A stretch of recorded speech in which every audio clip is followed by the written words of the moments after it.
This is the third in a series of Sustainable and Resilient Resources Roundtable workshops related to the topic of overshoot and collapse, challenges to our sustainability and survival on Earth, with an emphasis on action. And today has a particular focus. It is 1 week after COP28 in Dubai. What happened and what's next? Again, with a leaning towards what action can we take, whatever our sphere of influence, individuals, communities, institutions that we're part of, citizens of nations, what can we do? What are the leverage points? We are hearing today from 4 people. I've sent the bios to you, so I will make a very brief introduction, and they can say a word if they like about what they're up to before they begin. But mainly, you've got the thumbnail, and you can find them on the web for their work if you want to connect with them. And we will be opening with Myra Jackson, who was present at COP28 as an NGO representative. And then we will hear from Bert de Vries, followed by Carl Hosker. Both of those scientists have at least 3 decades of experience working on climate change in depth, with many presentations, publications, etc. And they will emphasize the main points they have. And closing out will be Eva Gladek, who founded a very potent NGO called Metabolic, and has alliances with many others. She was also present at COP28. We have 2 opportunities for discussion. You can put questions, comments into the chat to the group or to people you'd like to contact. We have a respondent for each speaker who will make a very brief comment and then ask a question. And time permitting, the respondent will pull questions from the chat, or we may have an opportunity for 1 or so people to ask a question. And then we have about a half an hour of open discussion at the end. And again, you can operate in the chat or raise your hand, and time permitting, we'll call on you. And you can make a very brief comment or ask a question. A word on the roundtable. We're a federal advisory committee group for many years. We started in 2002. Our main emphasis was on water, but we spread into general resources. You are in the roundtable now. The roundtable is the people, not a particular institution. We are a 501c3 nonprofit, very small one, and we have received funding from various sources on a small scale to hold what used to be live meetings around the country. And now we're doing Zoom. I hope to do some hybrid meetings from facilities that have a good camera and can do a good job on Zoom while we have small live audiences, and we may try that early in 2024. So thank you for being part of the roundtable. I am going to turn it over to Myra Jackson to open us up with sharing her experiences at COP28, bearing in mind the 2 main questions of our title: what happened and what's next. Myra Jackson, you're on.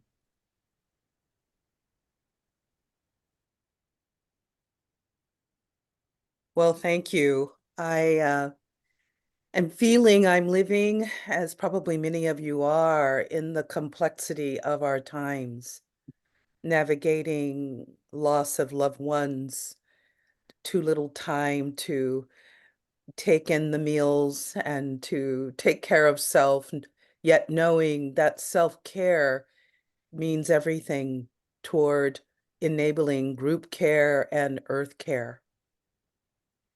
And so I want a presence that I'm in the mixed of all that today.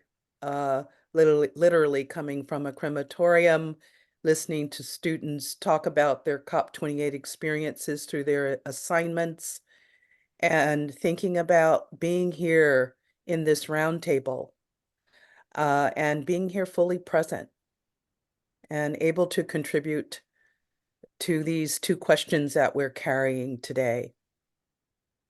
So I'm gathering as I am reflecting on my own inner state, and would like to begin with what I was paying attention to.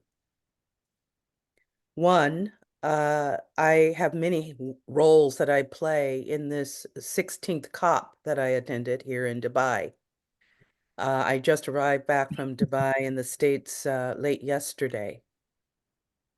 And one was taking students into this COP experience with 10 other institutions of higher learning. And my ongoing role as a UN representative in this process and other processes on keeping track of the changes in law in support of Earth. And as I came in, I was paying attention to the UAE specifically as a host country. Given that in August, the meetings, the BRICS meetings did occur, and I believe there were 9 new countries that joined the BRICS, UAE being one, Egypt being another, Argentina, and a number of other countries in the MENA region. And the MENA region has been a focus for me. I've been focused on fresh waters. And I wanted to know if they were going to be able to hold to the goal as a MENA region player of being able to set a table in that middle road of bridging global north and global south. Because that was the stated objective of the MENA region, joining the BRICS. And so I know all of you know, because you're an informed audience, when I speak of the BRICS, we're talking about the central banking community of Brazil, Russia, India, China, and South Africa. And they have grown by 9 members. And there's a lot of story around all of that that I don't want to go into in this 15 minutes. There's much I want to relay. But one of the things I was curious about is if their stated goals, which were reiterated during the African Climate Week that was held before we came into this COP, of their plan to be able to show that the MENA region could be stable during crisis, that could become a midland bridging force. And I wanted to see if that would play out. And of course, before we arrived in Dubai, this war in Israel with Hamas had begun. And that could I was watching to see if that would disrupt the plan. Would the countries be able to keep stability, that we would all feel that we could arrive and hold the meetings and so on? And of course we did. And that, in keeping an eye on how well they would be able to learn from that which did not work as an organizational bit from Egypt, how much of that learning would they incorporate into this COP was very clear. Because going into this COP, UAE, the co-presidency, invested money in key areas that I think begin to answer the what's next. So I want to talk a little bit about that and then hit some of the other actions that took place within this actual COP and leave it to the other presenters to get into the meat of those areas that were outcomes of this COP. One, the UAE invested great money and they paid advisors salaries we've not seen, 100,000 plus, in the advisors that were helping this presidency, as well as a lot of good marketing. The investments also went into youth.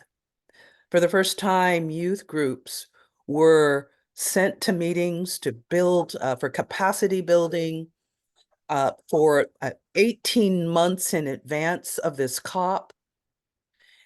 Their travel and their expenses were paid. And that was to enable a group of youth to have a strong presence across all activities of the COP, not just on Youth Day, and but that they would have participation in all the key thematic areas and be visible at the COP in a measurable way. But you have to understand, here we're talking about a presidency that made that commitment, that financial investment. And that, I believe, is how they're looking at the future. The future being young, building relationships with that future, investing in that future. That stood out for me, as well as the youth that I talk with who had a chance to participate in that process. Now, remember, the Paris Negotiated Agreement has been able to activate since I think we got it going in Glasgow, officially ACE, which is the active citizen engagement piece of the Paris Negotiated Agreement. And so many are the focal points, the youth focal points are a part of ACE worldwide, and they were funded to participate in activities and meetings.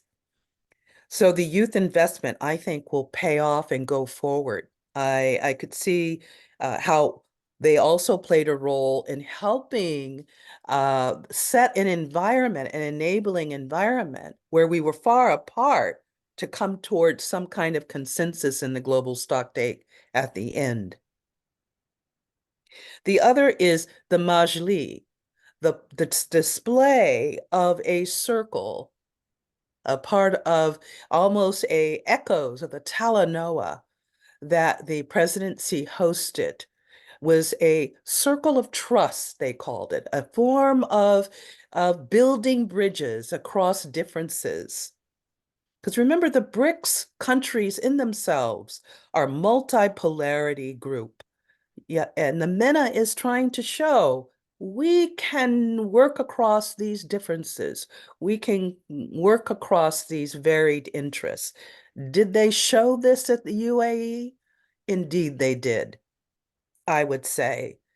What we also saw in the UAE as host is them rolling up their sleeves, a very actively engaged secretariat in the smallest details to the larger details.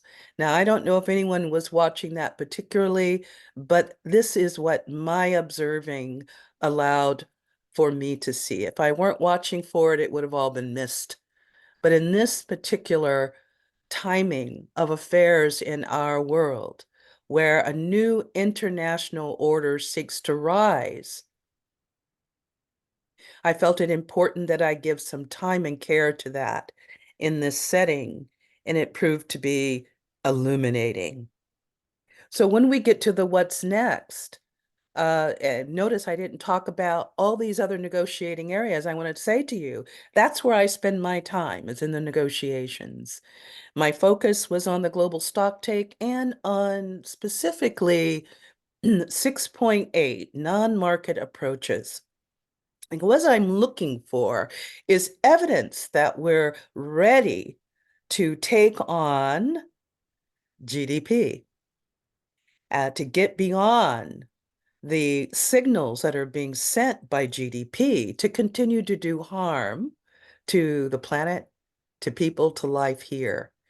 And evidence of that is not that clear. We don't have enough of the ecological economic view and the non-anthropocentric view in the room yet, but certainly a start from my work with the Convention on Biological Diversity and keeping some of that language alive in the Paris Negotiated Agreement is still at work and a work in progress indeed. And I can say more about that later. Um, Lastly, I'll just say that one of the areas that we did see some attention paid to before COP in the pre-meetings was the work around the local communities and indigenous peoples. And there is a concern that the conflation of the two is undermining the sovereign rights of indigenous peoples. I think it's something we need to pay attention to.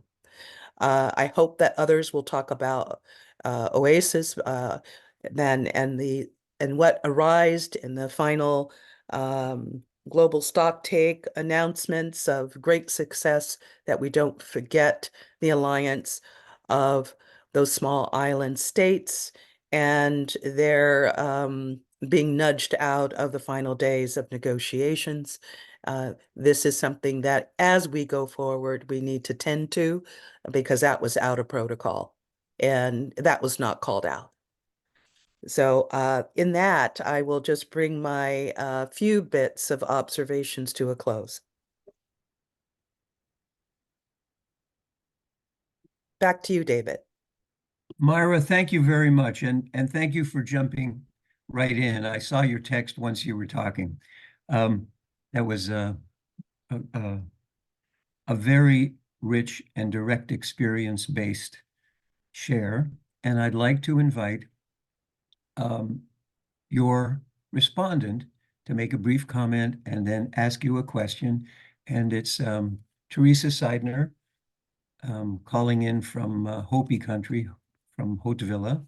Teresa, you have the floor. Hi, thanks for an important report, Jackie. I feel I'm not hugely qualified to sort of go into the details of this. Obviously, I'm not part of the conferencing and so on, but I just wondered, other than the actual staging of the conference, shall we say, I would say to most people's eyes, there has not been a huge change, and certainly not over the last 30 years. So my question really is, if the so-called powers that be really wanted to change their practices and behaviors, they surely would have asked for guidance to do so and done so, and actually they haven't. So I just wondered that if that is the case, is it time for everybody to come to the realization that certain actors simply do not wish to change nor have any disposition to doing so? And if that is the case, where do we really go from there? Thank you.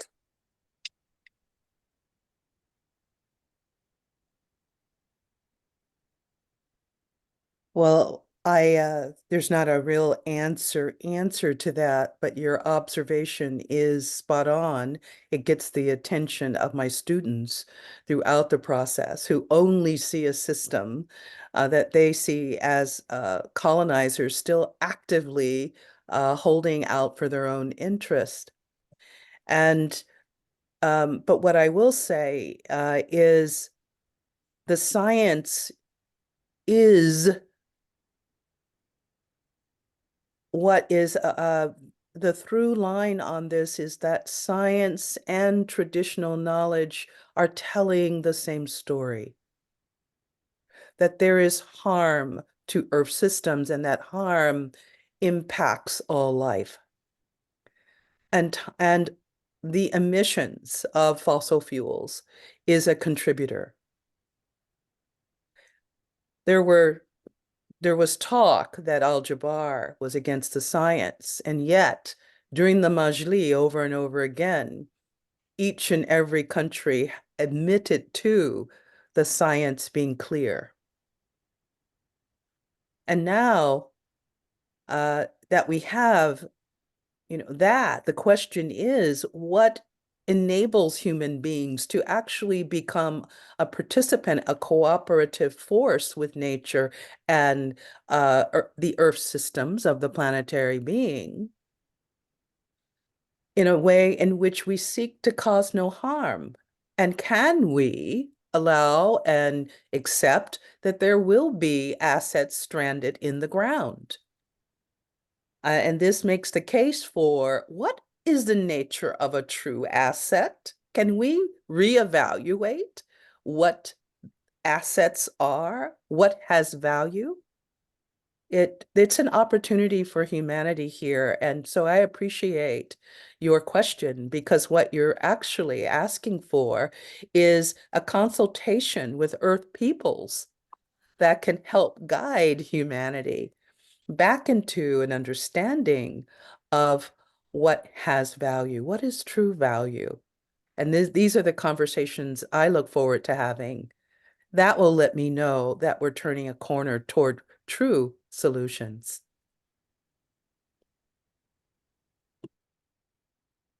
Excellent. Do we have any other questions either from another speaker or from a respondent? There's one in the chat, David. Or have you got one? I don't see the chat very well when I'm doing this. Anupam's Oh, comment. okay. Anupam, do you want to give your comment live? Yeah, thanks. Thanks, Myra, for sharing with us, the atmosphere and at the COP and the themes that were underlying it. But, particularly, I'm intrigued by the thought of what it would mean to abandon the 3 trillion which were invested in oil and gas and coal in 2023 alone. And what would be the kind of incentives that would be required for the oil and gas companies to abandon this kind of investment? Was there any thought or talk about this huge investment which has happened in just this 1 year and what it would take to abandon this? No, to be outright. And of course, we were in the same atmosphere as in Egypt and before, where oil deals were being made at a fast rate coming out of this COP. We're still in that reality. And this is what concerns those that are looking for real, true solutions. If we have the mechanism in this process to stop emissions, this is the concern. This is the question. Is the process going to work? And that is why there's a strong proposal of reform. Planetary Emergency Partners have placed before the COP, and it is still circulating, it is under consideration. 100,000 people coming to a COP understand what we had at the COP were overflow badges that were pretty much all represented by special interests. We had fossil fuel strongly represented in every room. It nudged out observers, and that was being dealt with in the first 2 days quite directly. The rooms need to have space for observers, and they were being taken up under the guise of party badges. So the answer is no at this point. No. John Wells has his hand up. That's clear. John Wells has his hand up. John Wells, go I ahead. do. I don't know whether this is worth mentioning or not, but I'm remembering 20 or 30 years ago, Bill Clinton, I think on David Letterman, saying he thought the oil companies ought to become major investors in solar. And maybe that's the last thing in the world we would want, but that's where the big energy money is. Wouldn't it be interesting if they could transition that to be big renewable energy money instead, with all that investment they have? I don't know if that's anything anybody would want, certainly debatable, but it's an intriguing point raised by our former president a year or two after he left office. I guess that's rhetorical. Do you have a comment on oil companies investing in other forms of energy so that they use their capital and their organization to be part of the solution rather than part of the problem? Is that at all possible? We do know that they are, yes. The key is that the matrix that we have on investments, that they are, remember, I'm the engineer coming from utilities, okay? Is that the investments have a long shelf life before they pay off. Your break-even rates are 75 years in future. Mm. And that's where the whole conversation around the stranded assets is. It's really all we're really talking about. They are investing in the other. They want to have a position in those places. And that's a smart strategy. My concern more is that um, it knows how to advance itself. It knows how to stay alive like any organism. And I'm concerned about the capture. I'm concerned about capture of land that's happening now through debt. And that concerns me more than anything. People losing access to the lands they live on while we're trying to work this out. So to throw in another level of complexity into the equation. Well done. Do we have one more question before we move on to hear from Bert de Vries? I'll give one. Okay, Teresa, you're up. At what point, the question is, at what point does the whole system of business and money and numbers get made redundant? Because actually, what we're really talking about is numbers and more numbers and more numbers and investments, which are basically about reaping profit from not actually producing something viable except for money. At what point do we come up with something else that defines how this whole thing is going to be treated? Because as long as that is in there, it's not going to change. Thank you.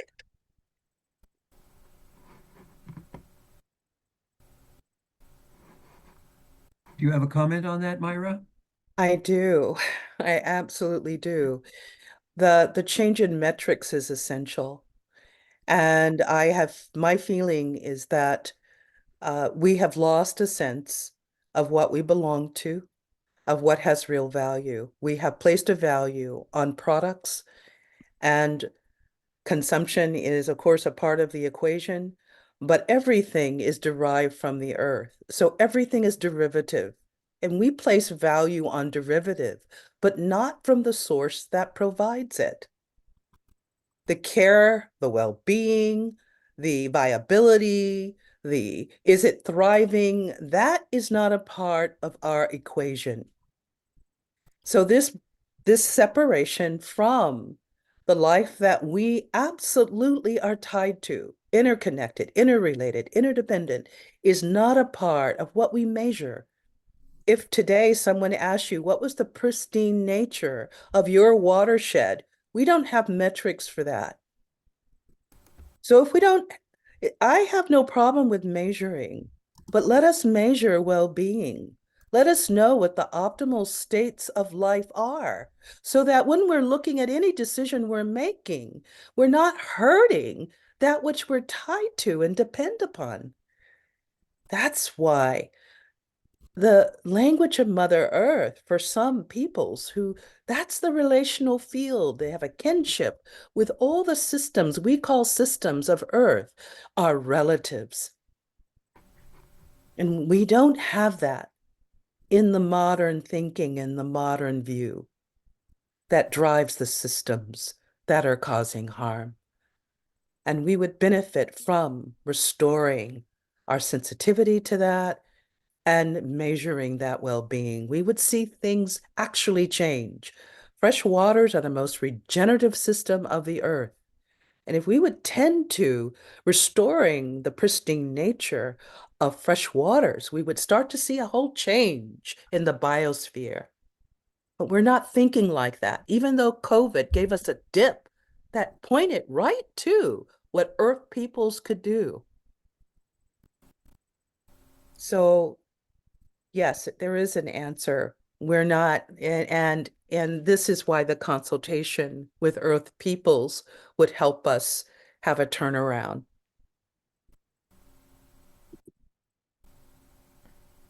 Who are Earth Heck. peoples? We are That's- all Earth peoples, but some of us have left a sense of relatedness to being of the Earth, being the Earth being our larger body. Many of us no longer even think of or know where our water is sourced from. If you're an Earth peoples, in my way of speaking it, is we recognize that that is a subtext, a substrata, and we're sensitive enough to when the earth is foul and to when the water, when we're poisoning, we would know when we're harming that system. Excellent. I think I'll close there, but Teresa and Myra, I'm remembering a breakfast in New York City, the morning after Thomas Bangakya presented to the General Assembly a summary of the Hopi prophecy, in which the impact of overshoot and collapse was described as the great purification. And he had said, you will see signs from nature. And the next day, the UN closed. The parking lot was flooded. 3 major highways around Manhattan were closed, and some houses were washed into the sea by rains that weren't predicted. And he was stirring his coffee. We were just the two of us having breakfast. And he said, I wish that wouldn't happen. And I said, what? And he said, well, I didn't plan on saying that. I just said, you'll see signs from nature. This is the first time you've had indigenous people from all the continents address the General Assembly. And people think that I made that happen. But I don't make that happen. Most humans are no longer part of nature in their own experience, in their own mind. But the indigenous peoples still are the one part of nature that can speak to humans in whatever their language is. So it parallels exactly what you said, Myra, that Thomas talked about those humans that still identify as being part of nature, not separate from. So well done. There'll be other opportunities for questions, sharing experience, etc. We're going to go to Bert de Vries, who I've known for more than 2 decades, a distinguished scientist in the fields of sustainability, climate, and other areas. And he will give his take on today's topic. He has a very thorough textbook out there in the world called Sustainability Science, which takes one deep into the mechanics and the science of what it takes to be sustainable. Dr. de Vries, you have the floor. Okay, thank you, David. I'll share the screen because that's the best way, I think, to make a few remarks. Am I now correctly sharing? There's going to be a slight time delay. If you hit the little green button that says share screen, it should be happening any second now. I don't see it. Oh, yes, here it comes. Okay. Well done, sir.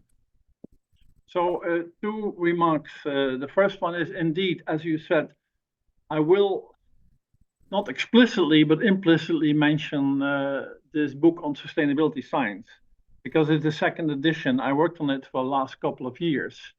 And it actually is what I think we should teach students in the way I developed it with students over the last 20, 25 years. So all I did for tonight was just catch a few topics, a few items from basically this curriculum and this textbook. And secondly, I attended about 5 COPs between 1995 and 2005. And I must say, when I heard that the COP28 was organized by an oil state and attended by 90,000 people, it actually increased my skepticism about what is going on. It did not decrease it.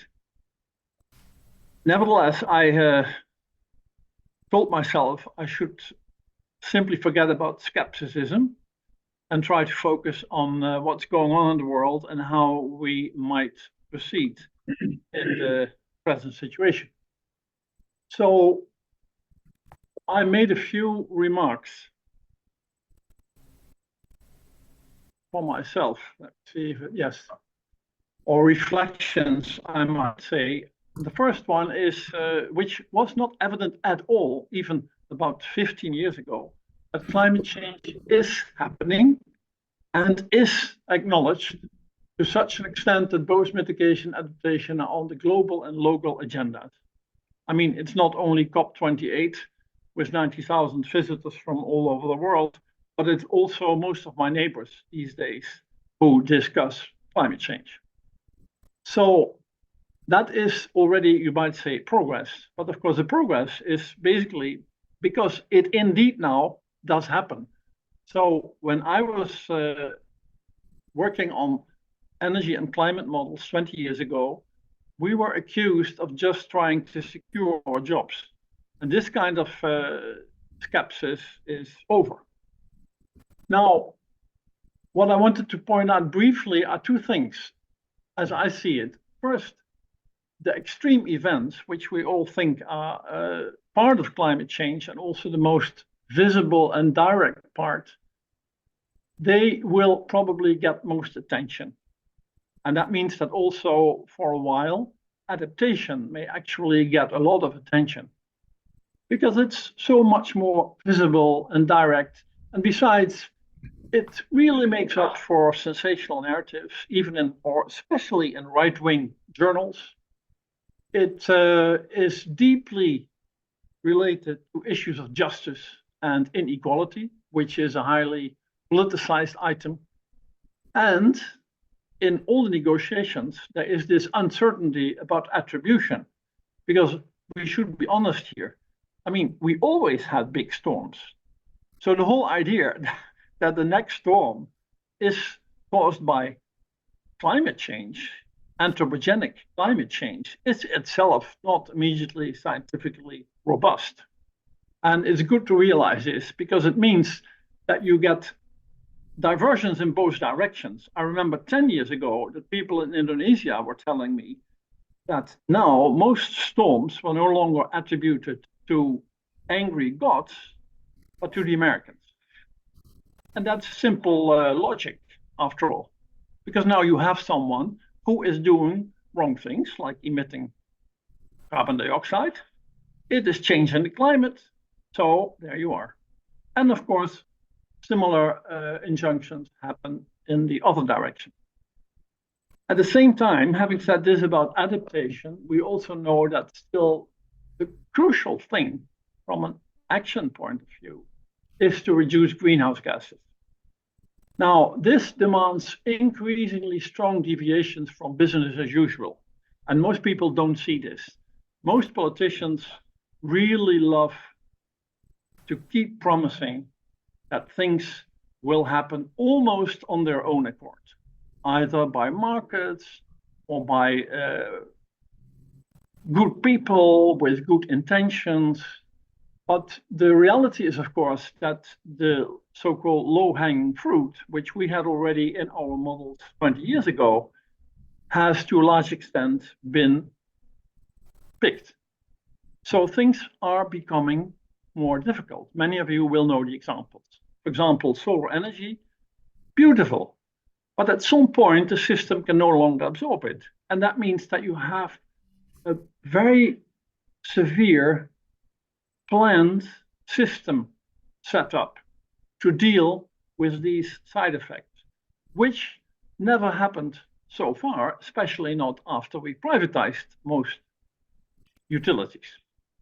So this kind of remark, or this remark, means that it also will run into political resistance and political temptations if we become serious, and we have to, about reducing greenhouse gas emissions much further than we have done so far. So these 2 points I wanted to address briefly, also in the way of a system dynamics model. I'll go very fast here. But usually with my students, I use causal loop diagrams in order to introduce at least some understanding of the major forces at work. And what we see, of course, is that we have an economy which is supposedly growing all the time, because that's what all politicians and all business people are telling us all the time. It's necessary. If you go into why it's necessary, it's usually because they fear social unrest from unemployment, and because they fear the possibility that capital can no longer make big profits. So having said this, it has an impact on population. And you should know that all the scenarios we have been using for the past 25 years all assume that rising income is the key to lowering population growth rates, mostly via female education. I'm not saying that this is the truth. I'm saying this is what we think is the truth.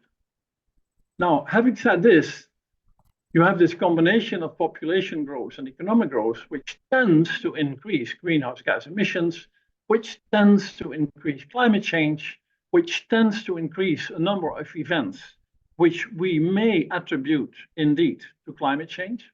This can be hydrological, meteorological, climatic.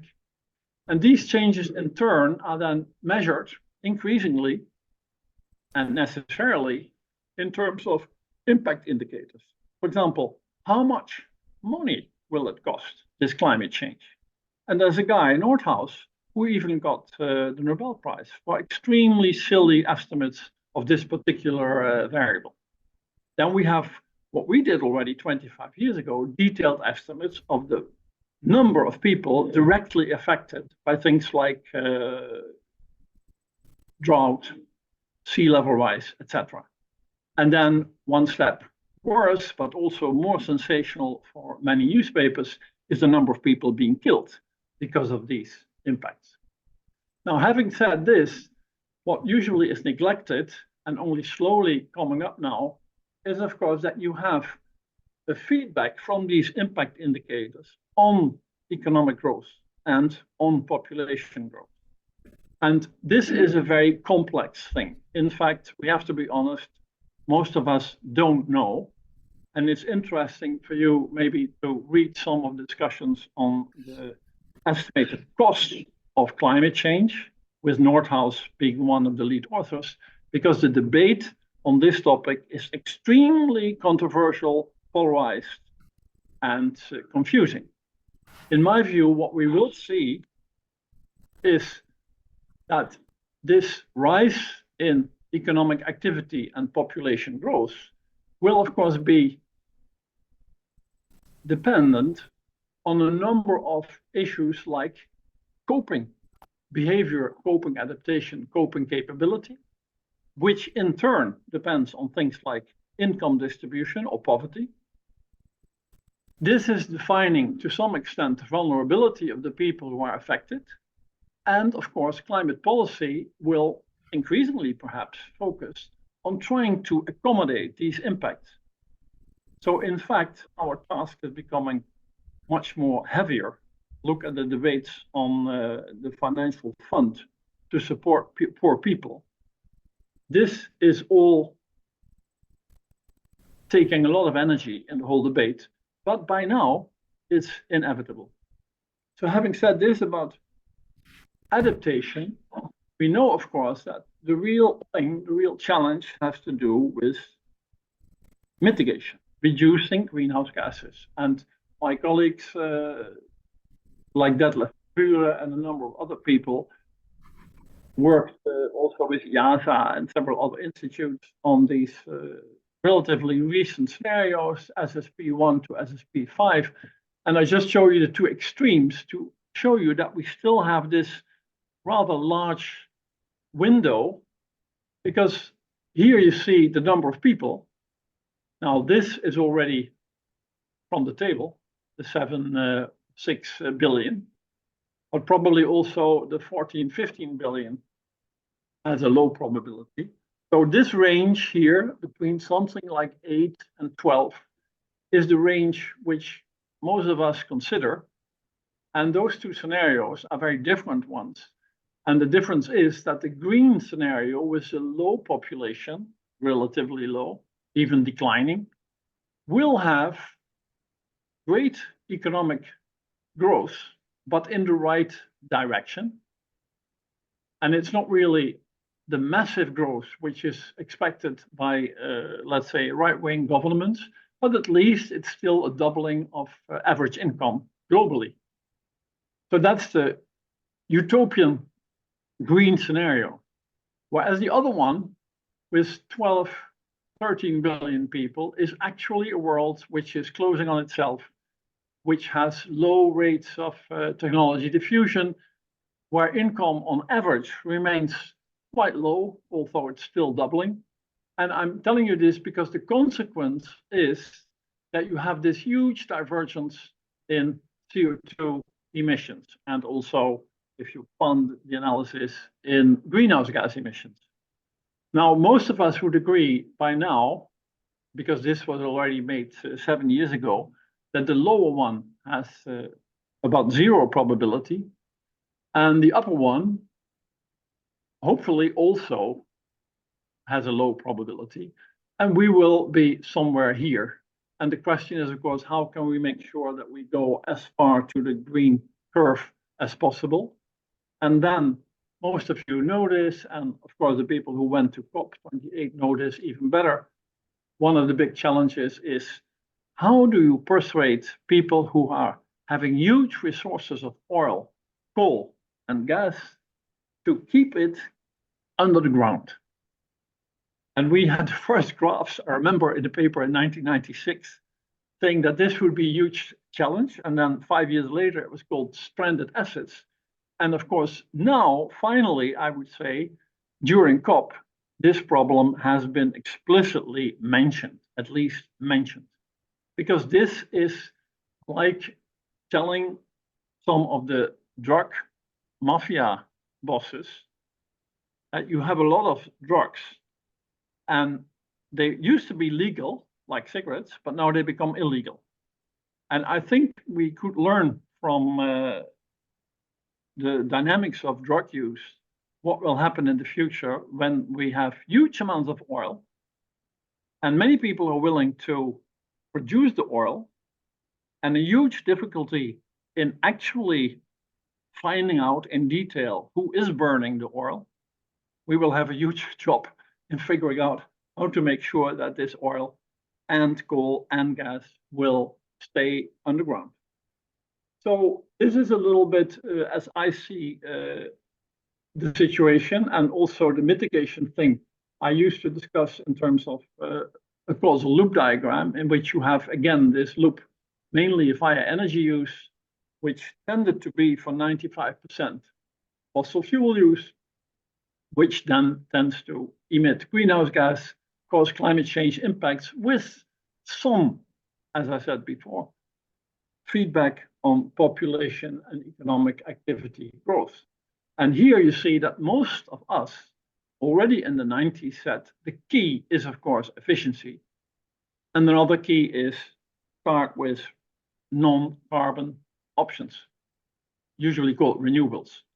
And the efficiency item is hugely important, but I can tell you that even in a relatively enlightened country like the Netherlands, we had 12 years, 15 years of right-wing government who were completely following the market ideology, and therefore trusted that this let's say, optimal efficiency investment would happen. And the reality is it did not happen. And that means that we now, after this period of 15 years neoliberal government, are in the situation that last year, when the energy prices went up in Europe and in the Netherlands, both for gas and electricity, that the government spent 5, 6, 7 billion euros to compensate poor people who started really to demonstrate, to compensate them for their huge energy bills. So this is, of course, in a sense, the most stupid and worst thing you could have envisaged. And we, I have to say, did envisage this. And it's unfortunate because it means that you now have in the Netherlands, for example, still 2 million people, relatively poor people, living in very badly insulated houses. So this did not work with the market alone, and maybe in the future we will learn the lessons from it. The other option is, of course, to bring in the renewable energy. This has been, partly because of innovation and declining costs of solar, a relatively large success, but at the same time, it's running into constraints, which I mentioned already, because if your system is becoming fed by renewables who are intermittent, you need either massive storage and or load management. And at some point, you even have to throw away the energy from solar and wind. We now have sunny days in the Netherlands in which we simply can no longer get rid of the solar and wind power. So that's a huge challenge. I'm relatively optimistic here that this will be picked up. The biggest advantage, or I should say disadvantage again, is that we more or less eliminated planning in our society, partly because it's called, I've heard it from the ministers, right-wing ministers, it's called communist. So that means it's really taboo. And that means that now the system is no longer a system where you can adequately do long-term planning. Instead, you have to figure out who of the, for example, 61 utilities, energy companies in the Netherlands are joining in the things which are needed. Okay, so, oh yeah, of course, I mentioned here briefly that you have also the people like, I think,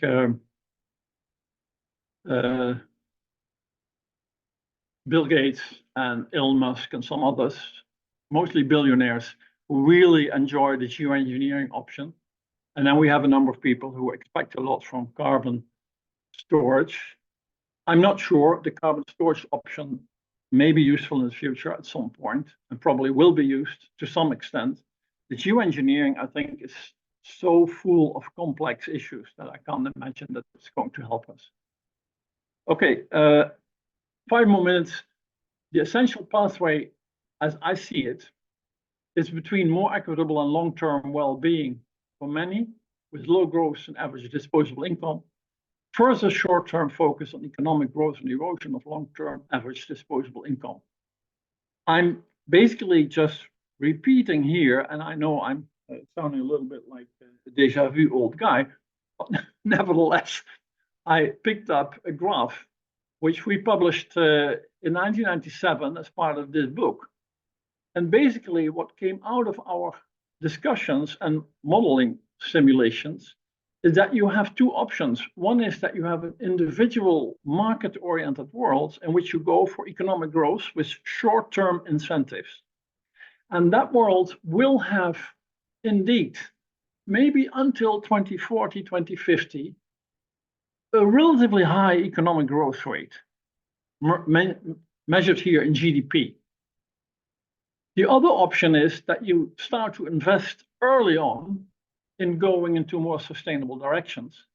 And then you see that for a while you have a low growth rate, but at some point in the future, the two may start to meet.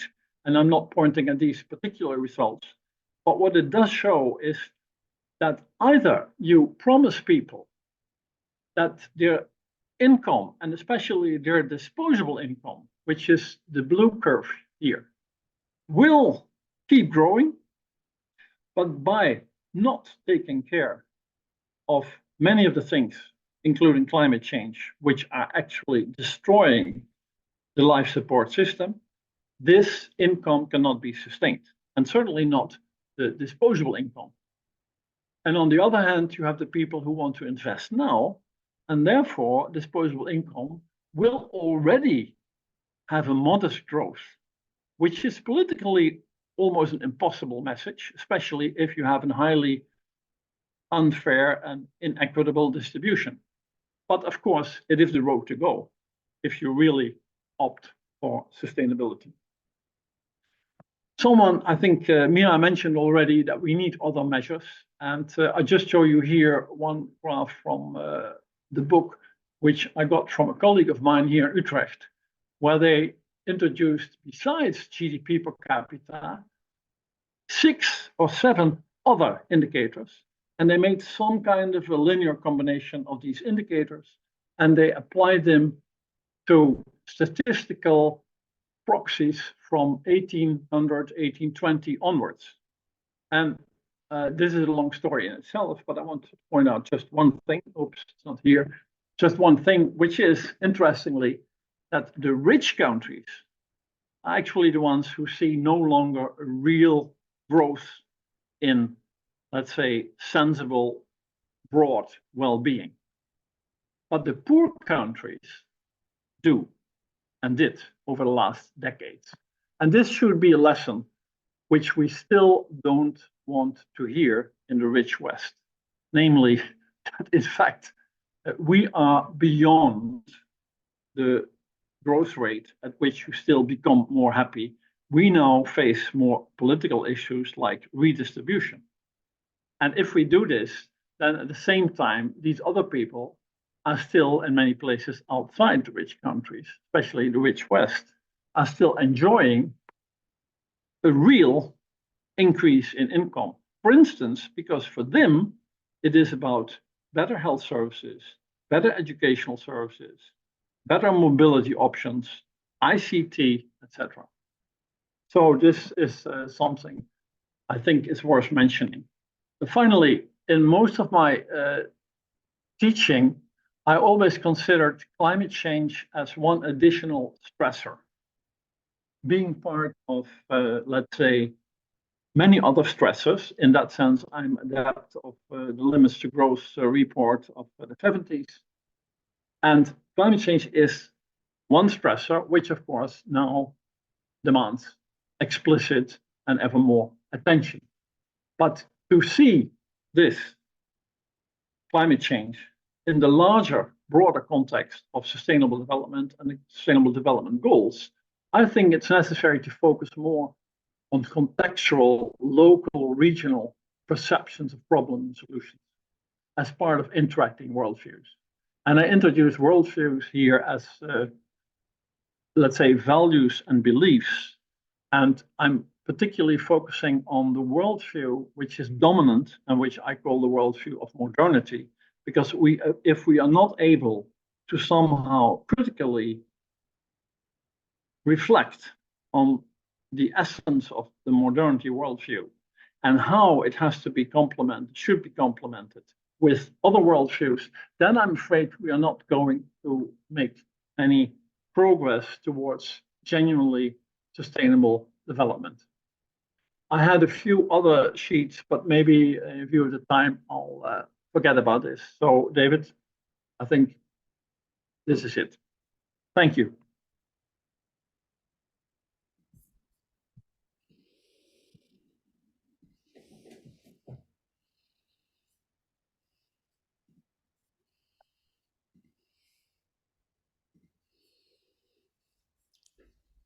Hi, I'm Mariana Grossman. Hi, And Marianne.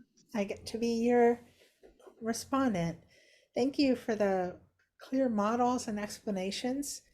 And in a second, I had my, okay.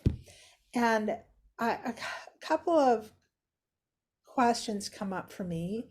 One is that the time frame of business, in my experience, is very short. It could be a period of 2 weeks, could be a quarter, could be a year, but at least in the US, it's typically not much longer than that.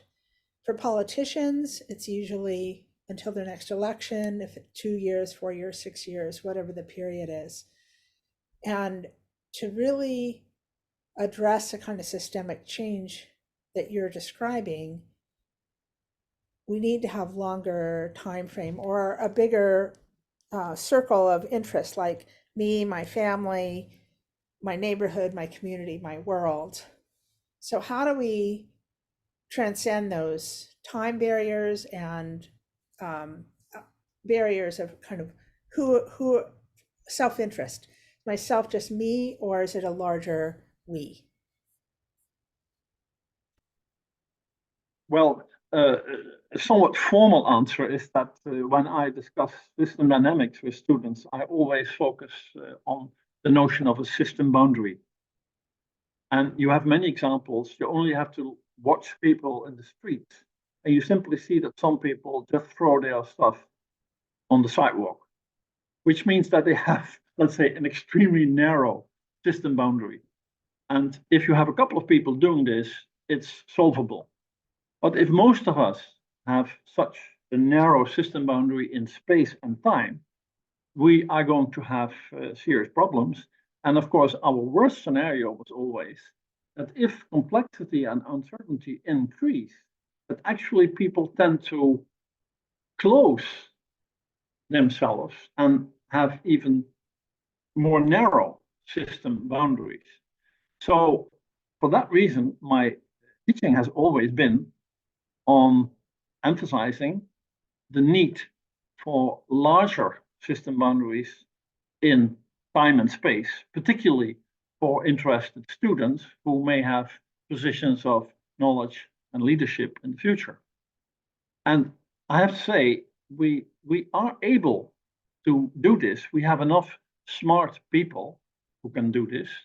We also have many inputs from other cultures, for example, from, let's say, the 7 generations idea from the North American Indians. We have Eastern wisdom, which can give us all kinds of advice or reflection. So it is there. It's just that we have, in modernity, institutionalized the worldview, in my view, which is now, especially with capitalism, so inherently in its mechanisms focusing on the short term, that we see this tension here between the real world, where you have the people who make decisions also about oil, coal, and gas, which usually serve short-term shareholder interest, versus many of the people I know in NGOs, CSOs, who are much more interested in this broader horizon. We think it should be about stakeholders. We think it should be the longer term. And of course, how this balance will work out over the next decades, nobody knows. But I'm a little bit concerned, given the election results in the Netherlands, which we now have a relatively extreme right-wing party being the biggest party in the Netherlands, that we have to be aware of this, and we have to have maybe analysis and battles about this, because we have the options to counteract these short-term mechanics and dynamics. But it's really a matter of power and fight. So that would be kind of answer. Thank you. David? Very good, thank you. Anupam has his hand up, and I had a funny happening because right when you were ending, Bert, there was an impossibly loud fossil fuel-driven leaf blower outside the window you can see behind me, and there's no way you would have heard anything I said, so I ran out and found a common language and got him to walk away a bit. Anupam, brief question, brief answer, and then we'll move on to the next speaker. We're slightly behind. Thanks, But that's David. one more. Thanks, Bert. Always a pleasure to listen to you. There's so much you evoke in terms of questions and understanding every time I listen to you. So what really struck me is, is it really about the short term, medium term, and long term, as much as what are the feedbacks that drive decisions? So an investment manager who's going to be assessed based on return on investment is never going to look at anything other than the return of investment time frame of maybe a quarter. And I think Mariana put very well that, you know, there are different time frames which are used by politicians and by business people. And within these time frames, there are these feedbacks which are important. And for instance, in 28 years, we haven't given any device in the cars to allow us to see how much carbon we are producing. So we can't react to the carbon. We can only react to the fuel we burn. But why would we if we want to drive around and reach a destination? So are we ignoring Donella Meadows' insights into places to intervene? Your comments? Well, if I answer your question in terms of worldviews, I would, of course, take, in first instance, the modernity worldview, which simply says, okay, bigger prices, higher prices. That immediately works. If people have to pay more tomorrow, response will also be tomorrow. Of course, we have seen that this often doesn't work, if only because the market itself doesn't work in many areas. So the question is, what else can we do then besides this conventional economic recipe? Now, one thing, of course, is regulation. We had excellent regulation about water in the Netherlands in the 80s. But with neoliberalism, this changed. So we basically eliminated some of the ministries for 50% or so. So we have to go back to the option of regulation and then somehow confront the fact that many people, partly induced by, I would say, right-wing media, are now feeling almost every measure as a matter of indictment or intrusion into their liberty, into their freedom. It's patriarchal or it's anti-liberal when you tell people that they shouldn't do this or that. So we had discussions here in the Netherlands. Please stop flying all over the place. Please don't allow too many private jets on the national airport. And it's immediately becoming a highly sensitive, value-laden issue. So the problem is indeed, we have in place a number of feedback mechanisms within modernity and capitalism, which to some extent work occasionally, example with innovation, but often do not work. We have to admit they sometimes do work, especially in terms of high tech, but they often also do not work, especially not in terms of changing behavior. And my answer has always been that it means that we have to learn from other cultures, other countries. Usually, you might say whatever you think of the Chinese, but they know how to plan. We have indigenous communities. You may say what you want from their low level of development, as we usually see them in modernity, but they have age-old, proven ecological insights. So there are sources of, let's say, wisdom and practical political practice, which could help us. But we have to work on it and see if we can get them into the normal dynamic of what we are doing. Brief answer. Dank u wel, Bert. Very well done. And as usual, I feel after you give a presentation that I've stretched a little bit in my brain and my mind, and there's a lot of data. So I'm glad we have a video for people to check back, and we will have a short summary proceedings document that will be on our website in a few weeks. So thank you very much. I'd like now to welcome Carl Hosker, who's been a friend for a very long time, but this is the first time he's been on a roundtable call, and I appreciate very much you being willing to do that, Carl. Carl is a senior scientist at WRI, and he's been working on climate change and other issues related to sustainability environment for 30 years, Carl? Plus. 30 years plus. All right, take it away, Carl. No, I'm good. I'm sorry for the delay. All right. All right.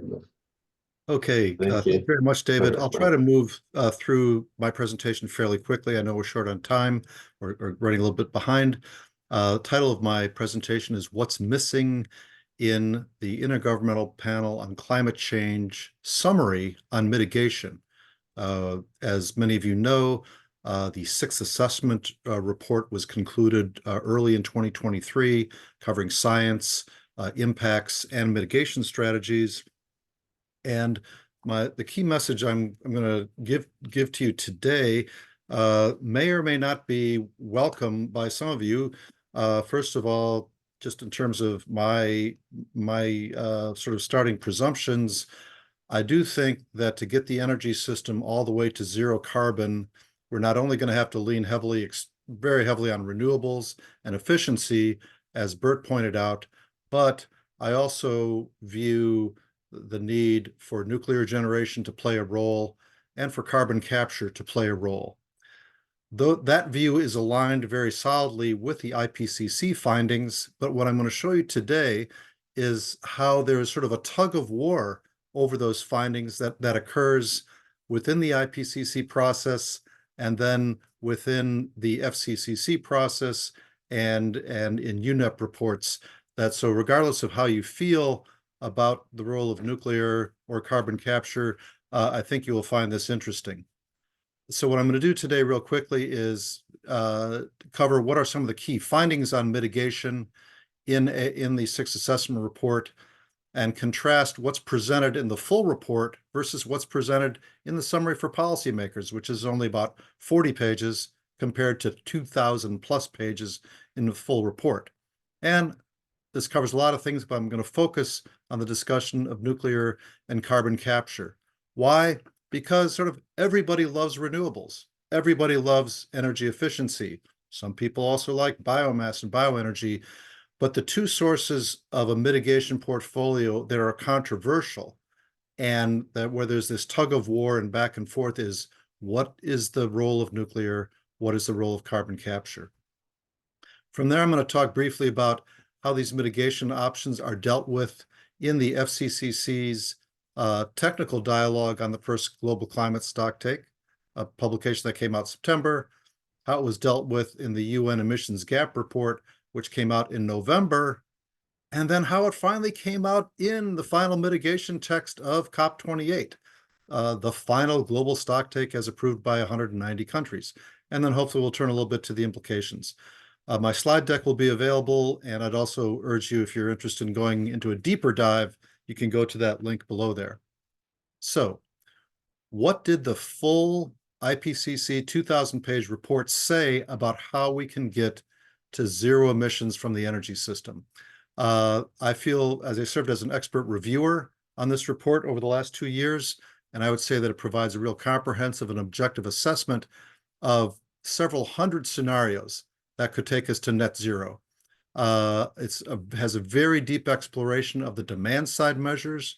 It has a balanced and objective treatment on the role of renewables, nuclear, carbon capture and storage, and other energy sources. It has some important caveats on the use of bioenergy, because as you imagine, that can also compete with food supplies and biodiversity.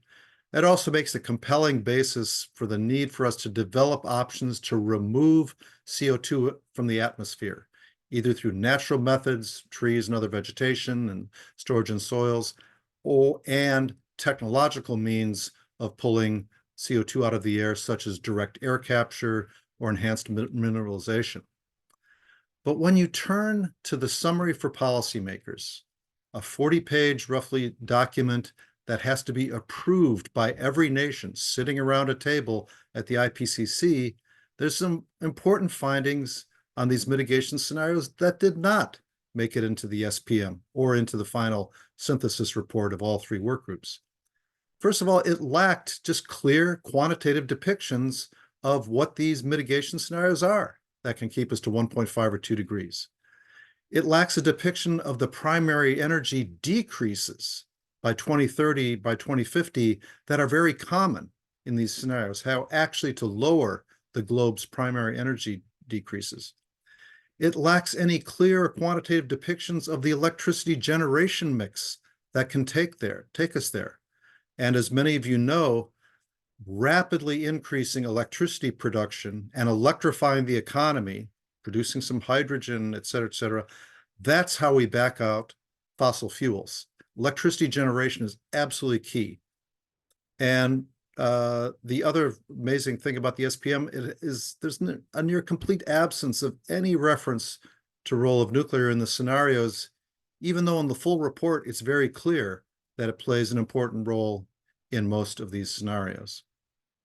So don't strain your eyes on this. I'm going to zoom in for a minute, but you have to go out of the SPM and into the full report to get any idea of what's really going on in these scenarios. There's a very complex table here with lots of indicators on how things change across different indicators of CO2 and methane, land use, primary energy sources. And some of these numbers in a table here are pulled out into the SPM, but just some selectively. The numbers they pull out are how fast coal and oil and gas need to decrease. I've zoomed in on part of the table here, and across these different columns, you have the 1.5 and 2 degree scenarios. In the first column here, we see changes in primary energy from coal, from oil, from gas, out to 2030, out to 2050. And this shows how in all these scenarios, coal use has to plummet over the coming decades, like by 95% by 2050. And these parentheses show sort of a bracketed interquartile range. Oil use has to plummet by roughly 60% on average across these scenarios. Natural gas use has to plummet. And these numbers were pulled into the SPM, but what they didn't pull in is what replaces it. You have to go a little further down in the table in the full report to see what energy sources increase. And again, here we have primary energy increases from zero carbon or low carbon fuels like nuclear, modern biomass, or what they call the non-biomass renewables. And this is solar and hydro and wind, increasing by over 700% by 2050. This is the rapid growth we need to get on renewables, which we're having some success at. And I think Bert cited the experience in the Netherlands. Primary energy from modern biomass techniques, dedicated crops, modern production methods have to increase by nearly 300% by 2050 in the average IPCC scenario. But here's that ugly duckling that nobody wants to talk about. Nuclear has to nearly double or increase by 90% by 2050. But there's no mention of this in the SPM. When we look at the electricity generation mix, as I said, these net zero carbon grids vastly expanded are key to backing out fossil fuels and electrifying the economy. If that's so key, why does the SPM have no depiction of it? They simply note large decrease in solar and wind costs over the last decade, which is great, and how grids with high penetration of solar and wind are becoming increasingly viable. Yet, as Bert noted, if you go really far in that direction, you're just going to start spilling your solar and wind because we don't have the battery technology, the storage technology, or the load shifting to move our demand around, move it into periods of high solar and wind production. So finally, if you dig deep into the 2,000-page report, deep into Chapter 6, you will finally get some idea of what Workgroup 3 says about generation mix. We'll see that on the next slide. This key slide shows 3 groups of low or zero carbon electricity production in the IPC scenarios. Solar and wind on the left, carbon capture and storage in the middle, and nuclear generation on the right. In each of these figures, you get sort of a decadal snapshot of the share of global generation mix for a range of IPCC scenarios in the 1.5 and 2 degree range. So let's start with solar and wind. Right now, it's a little under 10% of global generation. And in nearly all the IPCC scenarios, it grows rapidly, growing to maybe 50, 60, 70, 80% of global generation. When we look at CCS, right now, it plays almost no role in electricity generation, essentially zero. and with a wide range of how it might grow over time out to 2050 to complement solar and wind. And finally, nuclear. It's currently about 10% of global electricity production, zero carbon, produced 90–95% capacity factor round the clock. And interestingly, the scenarios again show a wide range of how that share might change over time, with the median values kind of hovering around that current 10%. But remember, total production is doubling or sometimes even tripling in some of these scenarios. So even if nuclear were to keep at its 10% market share, in absolute terms, it would be roughly doubling in total terawatt hours in the 1.5 degree scenarios.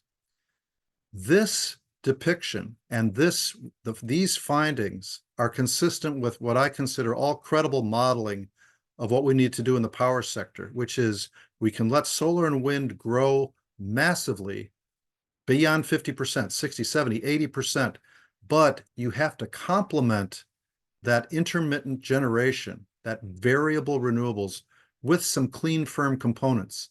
And nuclear, hydro, carbon capture, advanced geothermal, that's what we will need as we go forward. So how did these findings make their way into a key document that fed into the COP, the FCCC's technical dialogue of the first global stocktake? I already explained how the findings did not make their way into the IPCC's own summary. But when we look at that summary, I've just pasted in verbatim what they say about those net zero CO2 energy systems of the future. Reduce fossil fuel use CCS somewhat, get electricity systems that emit no net CO2, electrify the heck out of the whole energy system wherever you can, and push energy and conservation, energy conservation efficiency really hard. So when the FCCC did their technical dialogue over a year plus of stakeholders, and also with a remit to draw on the IPCC, what did they say? Well, I've pasted in exactly what they said in paragraph 115. And it's interesting when you see the red and the blue and the purple text, it matches up pretty well with what the IPCC found. Phase out fossil fuels, electrify the heck out of the economy, boost energy efficiency and conservation. But whoops, what happened here? Instead of talking about CCS and electricity systems that are net zero in general, they simply said, let's rapidly scale up renewable energy. The word nuclear does not appear a single time in that technical dialogue, that report that came out in September. CCS gets a single mention in this 46-page document that says it's an option and then lists all the obstacles. Well, let's turn to another important document that fed into the COP. For the past several years, UNEP puts out something called the Emissions Gap Report that focuses on where we really need to take emissions to preserve a safe climate versus where emissions are going, and they call that the gap between the two. This has an extensive discussion of mitigation options. It talks extensively about renewables and energy efficiency, but the word nuclear appears just a single time in this document, simply reporting that Korea is expanding that source. Carbon capture receives very little discussion as an emission reduction option, even though the IPCC found that's going to be essential in certain industrial applications and very useful in the power sector as well. What the UNEP report does do is devotes a chapter to carbon dioxide removal. So that's the only place in the report it talks about carbon capture in the context of what we could do with bioenergy with CCS, what we could do with direct air capture.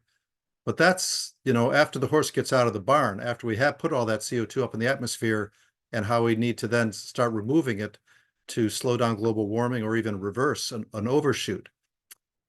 Almost nothing about carbon capture as a mitigation option. So finally, we turn to the final COP text, which is the first global stocktake, again, approved by 190 nations. Interesting, nuclear and CCS kind of creep back. The key paragraph here is paragraph 28, which I'm sure many of you have read, that calls on all parties to triple renewable capacity, double the average rate of energy efficiency. And then this ridiculous sentence in 28D, transitioning away from fossil fuels. 190 nations could not agree on anything stronger. Not a phase out, not a phase down, but just a transition. Very sad. But interestingly, in 28E, they talk more in a technology neutral way that we need all zero and low emission technologies, such as renewables, nuclear, abatement and removal technologies such as carbon capture, utilization, and storage. So it's interesting. This is what the big stock take full document, again, it's what, 40 pages maybe or more. But interestingly, when the FCCC comes to summarize the document in 2 or 3 pages, they highlight the pledge to triple renewables, double energy efficiency, but they don't mention nuclear or CCS. So my proposition to you all is that there continues to be this giant tug of war between nations that want to take on a broad portfolio of technologies to solve this problem versus nations that want to just focus on renewables and energy efficiency. They seem to be allied with a lot of the FCCC staff on that. Certain NGOs and activist groups play that same tug of war. I think it's really interesting to look at nuclear and carbon capture and storage. I have a typo up here. In the long-term strategies that nations submit to the FCCC, laying out their visions of how to get to net zero.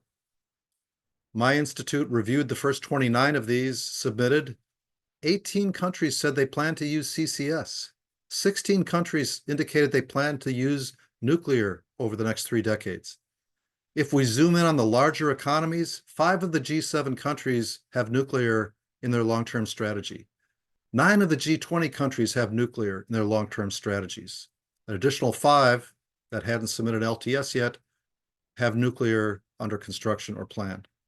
And I think it's also accurate to say that the Ukraine invasion has sparked a renewed interest in nuclear in several countries, particularly in Eastern Europe, driven by energy security concerns. So you have these conflicting narratives over nuclear, CCS, and technological CDR, capturing carbon dioxide and putting it underground.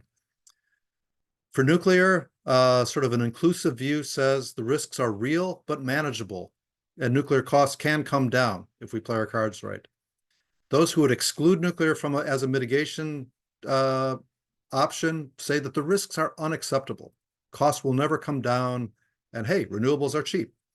Similarly, with carbon capture and technological CDR, an inclusive view of the technology portfolio say these risks are minimal, manageable, costs will come down, and these technologies are essential to get to net zero emissions by mid-century.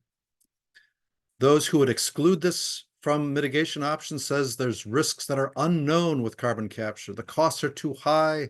There's a moral hazard if we develop these. We'll just keep burning fossil fuels. I sharply disagree with that. But finally, of course, renewables are cheap. We don't need these. So the exclusion mindset, I think, is reflected in the IPCC SPM, in that dialogue document put out by the FCCC, and the reports from UNEP, and most of the media coverage, many NGOs and some activists want us to just focus on renewables and energy efficiency to solve this problem. The inclusion perspective, I think, carried the day in the IPCC full report in the final COP text, and as I noted, the long-term strategies of many governments, and also in what I consider the credible opinion on what it really takes to get to net zero. And some NGOs are also embracing this broader technology portfolio. What are the implications? As I said, energy security is rising in many people's minds, especially in the wake of the Ukraine invasion, and having control in your country's borders of nuclear generation or fossil supplies that are using carbon capture is something very much under debate. If a lot of countries pull out of operating nuclear plants and using that option, we have to ask ourselves, then what happens to the management of nuclear operations and waste disposal in the countries that are continuing to do it? or the management of proliferation risks, particularly when China is building reactors at a fast pace, Russia is exporting reactors again at a rapid pace. What happens to global standards for the management of CO2 storage? Again, if some leading countries put those off the table, what does the rest of the world do with this? And finally, financing. Yes or no to multilateral development banks assisting with the financing of nuclear or carbon capture facilities in developing countries. Lots of implications to chew through. I hope we have some time to discuss that. Thank you very much. Thank you, Carl, very much. Very, very complete. We're more over than we were, but we're going to have Rhonda ask a quick question. You'll respond briefly, and then we'll roll discussion into the discussion period at the end, and we'll make sure we cover your points again in that section. Rhonda, you're on. Yes, Carl, that was really interesting. Moved very fast. I need to go back and look at your slides to make a sense of all of it. And I am one of those people that have been questioning the idea of nuclear and carbon capture, and I think this really makes me think about it. And if it's really needed, how do we think about it? I think it's the issue of partly is long term we're thinking about, but at this point we know that there's still a long way to go on nuclear to make it as safe and as cost effective. And the same thing with carbon capture. During that period, are we not also having the opportunity to improve the renewable resources, the battery issues, and the other issues? So, quick question, just to get a start on this. Yeah, thanks, Rhonda. First, I should let everybody know that in 1978, as a senior in college, I took a bus down to Washington to protest nuclear power in the wake of the 3 Mile Island accident. My views have shifted over time, and I see climate change as truly an existential issue that could basically put our globe into a tailspin for humans and for all life on Earth. And I believe the risks of nuclear power and carbon capture and storage are manageable and acceptable given that context. At the same time, I want to align myself with your sentiments that we can make progress on a whole bunch of fronts on renewables as well.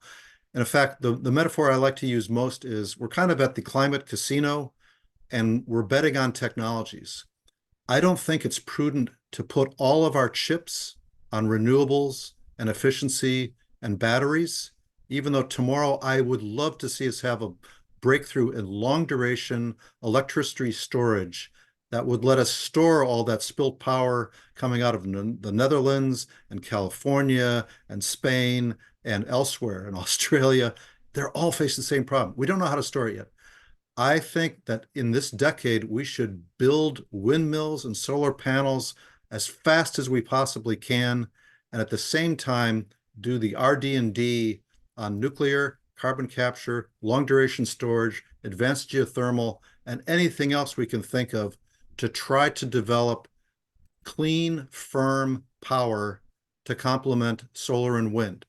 If that clean, firm is in the form of giant batteries that are decent, affordable, keep the lights on, great. But we may need a mix of clean, firm sources to keep the lights on, make it affordable, and take our power production down to zero emissions. I'm going to take the opportunity, sorry, David, to ask one other quick question. It has to be really short because we are deep into overtime. It is short, and it'll maybe come yes, up no? again. Yes, okay, no? Well, it's not that short, but the question being, you mentioned the issues of what happens to some of the less developed or lower economies versus those with the higher economies.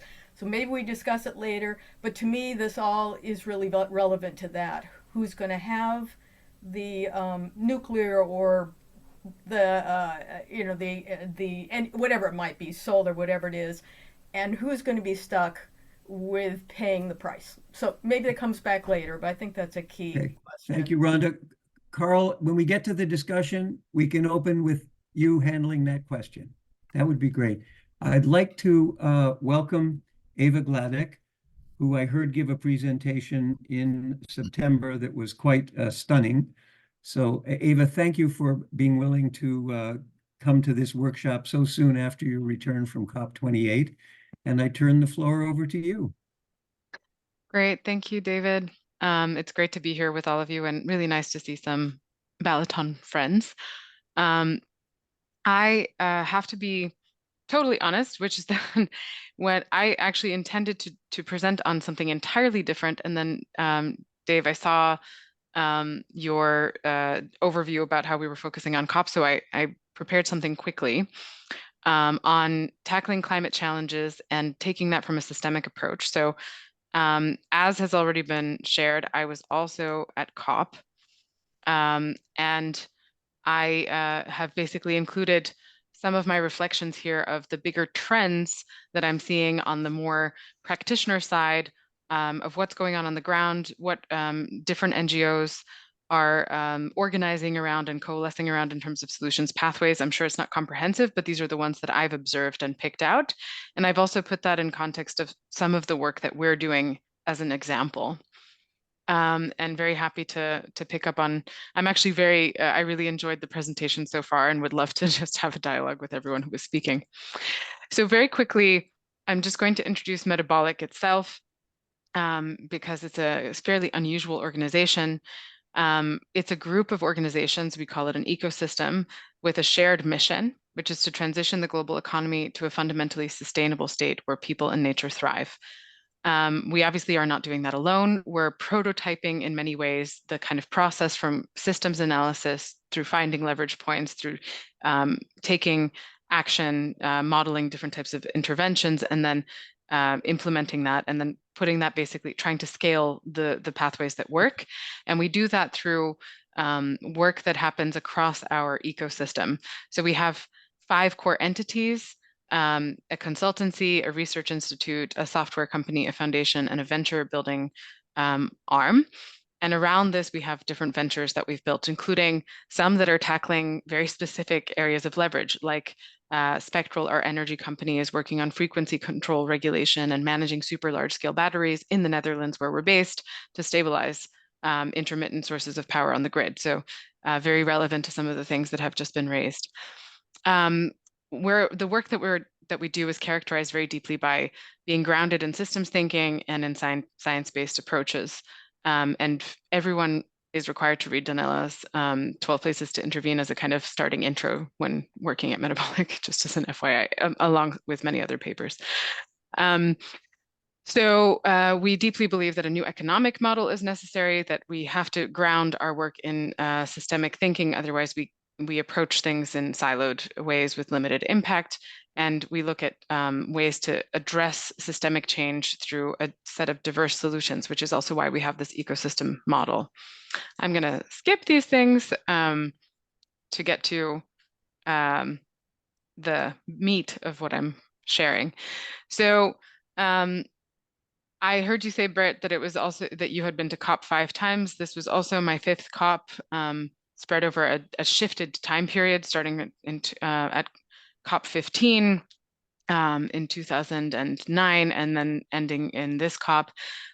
So for those of you who have never been there, the COP is like an onion at the very core. And Myra, I sadly didn't hear the beginning of your presentation, but I don't know if you talked about this, but at the core you have the blue zone where the negotiations are, and this is a closed system. And then around that you have the green zone, which some years is pretty much nothing, but this year was like a huge Disney World attraction with all sorts of pavilions and crazy things going on. And there are lots of different side events. Everything is organized around these thematic days. And then all around that, you have multiple conferences ongoing, some focused on biodiversity, some focused on finance, et cetera. We went with a fairly large delegation. We had several events that we were co-hosting in various parts of the COP. And even though we're not really deeply involved in the Blue Zone negotiations, we were part of these peripheral groups that were influencing to some extent the negotiations as they were going on, including signing various letters that were trying to raise the level of ambition. So what I wanted to share with you all today is just these five sort of trends that I've seen in these from the practitioner lens of the systemic approaches to tackling climate challenges that seem to be gaining traction and a lot of attention and energy. So I'm going to share them here, and then I'm going to go through each one with a couple of little illustrative examples. So the first one is radical collaboration and symbiotic partnerships for systems transformation. Radical collaboration is probably a term that you hear popping up quite often in the NGO space. But what exactly is it? And who's actually really collaborating? Why is this such a big topic? I'll share a bit more on that in a moment. Another huge point of attention is the financial system and its architecture, and why it seems that capital that has been promised and pledged to addressing the climate challenge is not flowing. So we're also involved in some initiatives surrounding this. Another major topic is place-based approaches. So really creating solutions that are grounded in landscapes, in communities, and that really take this very specific contextual lens to driving transformation. So this is also a big trend that we're seeing. Another is portfolio and supply chain-based transformation to actually focus on hard to abate sectors, but also other things. So really looking at crafting investable portfolios that span multiple, like a whole sector, which I'll share a little bit more about.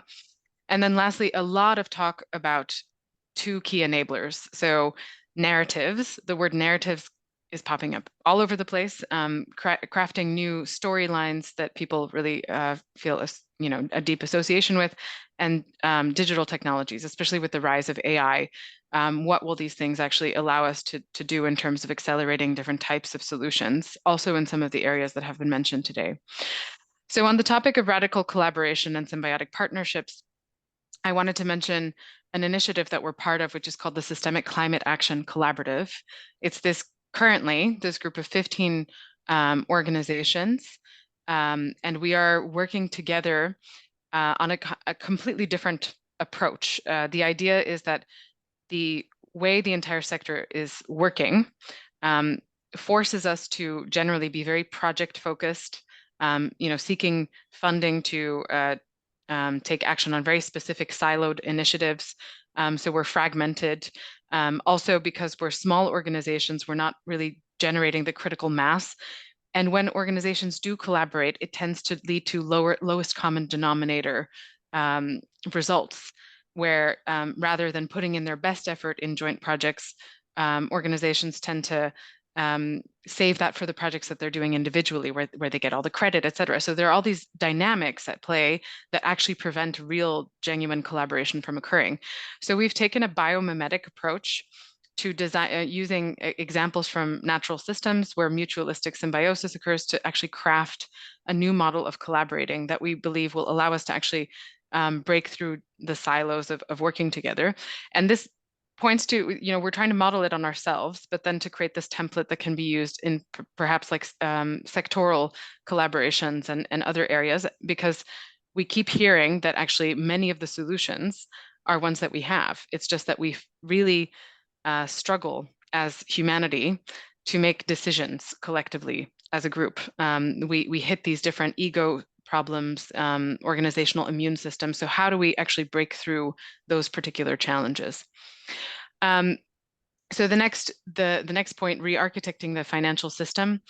At COP, there were announcements in half a dozen places about new loan guarantee funds that were being put forward, or other types of initiatives really playing with financial instruments. And I put a comment in earlier about my concerns around monetizing nature, but there's a huge movement going on to basically create asset classes on the back of natural capital. And there was a lot of discussion on the voluntary carbon market, and the fact that there are actually even shortages of carbon credits. Also a lot of discussion around the scandals that have happened in that market over the last year, particularly with South Pole. But then there's this whole thing opening up around biodiversity credits. And in my mind, not enough attention being paid to the risks associated with that and the kind of moral issues with it. You know, what is the value of the existence of tigers? There are things that are very, very difficult to attach monetary value to, and there are also things that really shouldn't be traded for one value for another.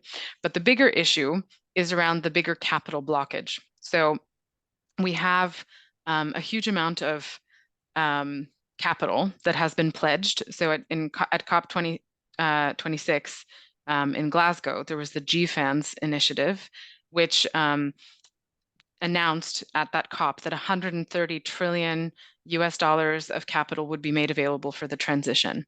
And since then, a very small amount of that has actually shown up in any meaningful way or been spent. Actually, for a long time, we were only hitting around 500 billion a year in investment, which means that out of the 4.5 trillion or so that the UN has estimated we need to spend each year, 2022 was a record year with 1.27 trillion spent toward climate action. But that still leaves a massive deficit and a growing deficit. Now, there are bigger questions around why is this capital not flowing? But the biggest one, the biggest answer comes down to because most of the investments just don't make the types of returns that investors are hoping to see. They're still geared toward really expecting the types of very high return, low risk investments. And they like to talk a big game about impact investing, et cetera, but when it comes down to it, they're not willing to do it, which is why all of these different loan guarantee funds, et cetera, have popped up. But what we're also questioning is whether these loan guarantee funds are really enough. What we're missing in many cases are fundamental shifts in our value system, as have been discussed earlier in Myra's presentation, but also, the creation of the enabling conditions for a lot of these different newer, more transformative initiatives that need investment to be invested in. And of course, we do need the large scale capital going into energy transition, et cetera. But it's actually in whole sectoral transformation where we're and urban transformation, areas that are much more difficult to manage, where the investment is really not flowing, and especially not flowing to global majority countries or the global south, or to the communities that are actually stewarding the majority of our biological resources. So actually this initiative, the Missing Trillions, what we've done is we've created this action-oriented event series that spans key moments throughout the year and is going to focus on first uncovering the root causes and engaging practitioners in dialogue, and then creating a kind of series of moments to create accountability for action and implementation. So next, place-based initiatives. This is something that has characterized a lot of the work that we do at Metabolic for the last decade. And I have an example here of the work that we've done in Amsterdam North. So when I founded Metabolic in 2012, we got involved in this. We immediately knew that we wanted to focus on cities and regions as a key area of focus for our work, and we started this development of the first circular economy living lab, what we called the Clean Tech Playground in the city of Amsterdam. And this became the basis for a huge amount of further interest and expansion of that work, first nationally in the Netherlands and then internationally. So this is a picture of De Keuvel. It was a polluted brownfield site, former shipyard where a lot of heavy metals and petrochemicals got into the soil. We upcycled 17 old houseboats, craned them onto the land, as you can see here, and turned the entire site into this showcase for closing urban resource flows, and really also a model for community organizing. So a kind of project where we worked deeply with the local residents and the arts community, creative community, but also deeply engaged with the government to develop this kind of temporary showcase site for a different way of developing. Now, of course, that's a very small, weird project that doesn't lend itself to direct replication. But what we actually saw is that it was a spark that led to a whole change in mindset around urban development. So that site, De Keuvel, is located here. If you can see my mouse, I don't know if you can actually see my mouse. Anyway, in Bauk, sorry? You can? Okay. Yes. Yes, Okay, yes. great. So it's on this little bit of land in this area called Bouksloterham in Amsterdam North, which initially was nothing, was water. But as the Dutch do, they like to make land out of water. So then it was agricultural. And then it turned into heavy industry. So this is a picture of what it looked like in the 80s. And as the city started to expand further and further and needed space to grow for residential areas, this all of this industrial area started getting decommissioned. So this became a perfect site for actually experimenting with all sorts of regeneration issues around polluted soil, community development, et cetera. And so the city asked us to develop a whole strategy for circularity for this broader area. That has resulted now in over 35 different projects being developed with the ambitions of being fully circular and net zero, and the level of ambition going up massively. It's resulted in us getting involved in policy transformation for the city of Amsterdam. And also this has scaled into copycat projects and larger urban strategies across the world. So we've been now engaged with over 200 cities in replicating the lessons of this in other contexts. And this kind of place-based transformation is deeply rooted in communities, in what communities want and need, but it actually has some of the most effective results in terms of actually delivering on the ground changes. It's just sometimes the trick is figuring out how you get that to scale across communities. But this is something that is really, I'm seeing a huge amount of focus on this. Very briefly, portfolio and supply chain based transformation. So this is another trend that we're seeing. So imagine you want to transform an entire supply chain, decarbonize it. And so one case that we're working on is in textiles, another is in buildings. You can imagine that across that entire value chain, you have actors that have certain technologies. So for example, a textile sorting machine. It's great if you have that technology, but if you don't have any supply of sorted textiles or collected textiles, or if you don't have anyone to buy your sorted textiles downstream, the entire thing is not going to function. So even if you invest in this great sorting technology, it might flop. So the idea is to actually invest in the entire value chain, to create these portfolios where you can actually invest in a new economic version of that entire sector and drive that transition across the board. And that is also one of the things that we're trying to do with the Circular Buildings Coalition, which is a group that we have been coordinating over the last 2 years, which is really trying to drive a rapid transformation in the built environment, also taking this sectoral portfolio-based approach. Then the last thing before I close out is on these enablers that I've been seeing everywhere.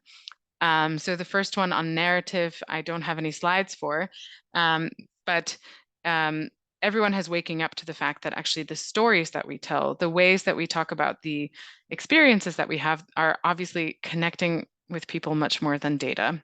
I love data. I love complex infographics and numbers, but apparently this is really not the way that most people relate to stories or remember stories or remember information, actually. An anecdote will always win out, even if it's a false anecdote, apparently. People will remember it better than a true fact, even if they know that one is false and the other is true. Weird, right? So the importance of narrative is huge. We've been working on developing a new political narrative for the progressive parties of Europe in an initiative that we're going to be launching in January at the European Commission with something called the Systems Transformation Hub. But aside from that, the last thing that I will share is on the massive explosion in digital technology and the fact that it's really transforming the entire sustainability sector and our ability to potentially deal with better optimize the way that we move forward.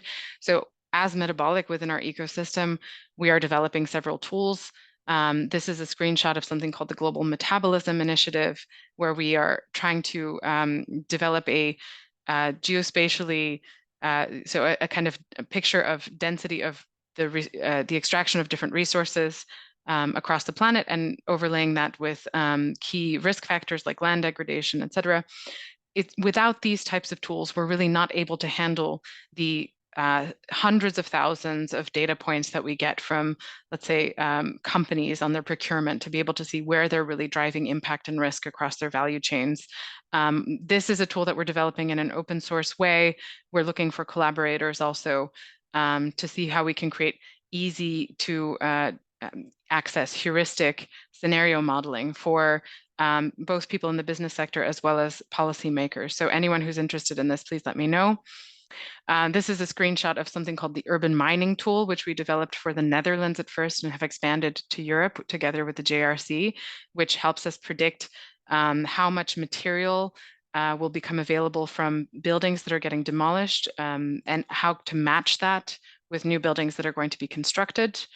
And then lastly, this is Link, which is our nature impact and risk assessment tool for companies that allows them to actually really quickly get an understanding of where they're having high level impacts or very risky assessment impacts on nature in their value chains. So I know that this isn't particularly structured, but I hope that it's at least a valuable fodder for some conversation. And these are the trends that I'm seeing in the kind of practitioner space that I'm happy to share more about. And I'm looking forward to the conversation with all of you. I need to figure out how to stop sharing. Maybe you can do that for me, David. I can do that for you. Great, I thanks. just learned that today. Okay, no, that's not the right one. Yes. I'm just going to David, jump I in. took care of We it. ready? Yeah. Thank you so much, Ava. Boy, that's so simple to get your arms around what you're doing. It's just so straightforward and logical. Actually, it is, but it's mind-boggling. And I'm trying to figure out how to ask what for you. But I know your mission is to leverage points, is to find leverage points within systems to create maximum impact and to strive for systems change as you do that. Everything I learned when I was growing up was to make things small so you could understand them, and whether it was in science or whatever, so you could understand them and get your arms around them. And now we're learning that isn't gonna help us solve the problems because everything's connected to everything else, which is what we also learned pretty much at the same time. But one example is, the discount rates and financing. It occurred to me, what if you shouldn't be discounting the future? What if the future is more valuable today than it will become? I mean, instead of a discount rate, we'd want a negative discount rate. How would you add that to? I don't know if that's making sense to everybody, but how would you add that to your financial system? But I don't even want to stop there. How do we get to scale across communities? How do we tell stories? And I think that's pretty much key. I've learned the last 20 years that stories are what drives people's thinking. How do we do that with politics, where some right-wing people, particularly in the United States, are captivated by stories which are lies, and it doesn't matter, they still believe them because they're well told, and they manipulate the media in ways that spiral out of the control, and the progressives tend to be poor at that for some reason. So they need those messaging that you're talking about. I guess my question to you is, given all of this world that we're facing, what do you think are the key leverage points, both in to bring the political system in with the economic system and with our social system in ways that make some sense and that will get us to sustainability? That's my question. Okay, John, that's great. That's basically like what do I think the answer to everything to the problems, Yeah, the poly exactly. crisis? I mean, I think obviously we all know that there are no silver bullets. There aren't, even the kind of narrative around leverage points is a bit mythologized because and I use it all the time, but in reality, there aren't really these simple places where you can intervene where suddenly everything unlocks and unfolds and is solved. So I think that actually we need to be working concurrently at multiple scales. So that's one of the things that we're seeing is that, to really transform a system, in the end, all of its parts need to be acting differently. So when we're talking about urban systems, for example, it's not enough to work at the community level and get communities to try to set up new businesses or value chains or community centers. That's working, that's one layer. But another layer is the policy environment, the educational environment that enables those communities to transform in different ways and supports them. There's the business layer that that changes over time. There's the physical infrastructure, et cetera. So really, to drive systems change, you need to figure out how to drive a coordinated shift across all of those layers in a sequence that makes sense. And when we're talking about the global system, that's also why we're focusing on driving transformation across so many different pressure points. So we are focusing on policy where we've seen, okay, well, the kind of hardening of the left and the right and the kind of breakdown in communication that's occurring that is threatening democracy is really concerning.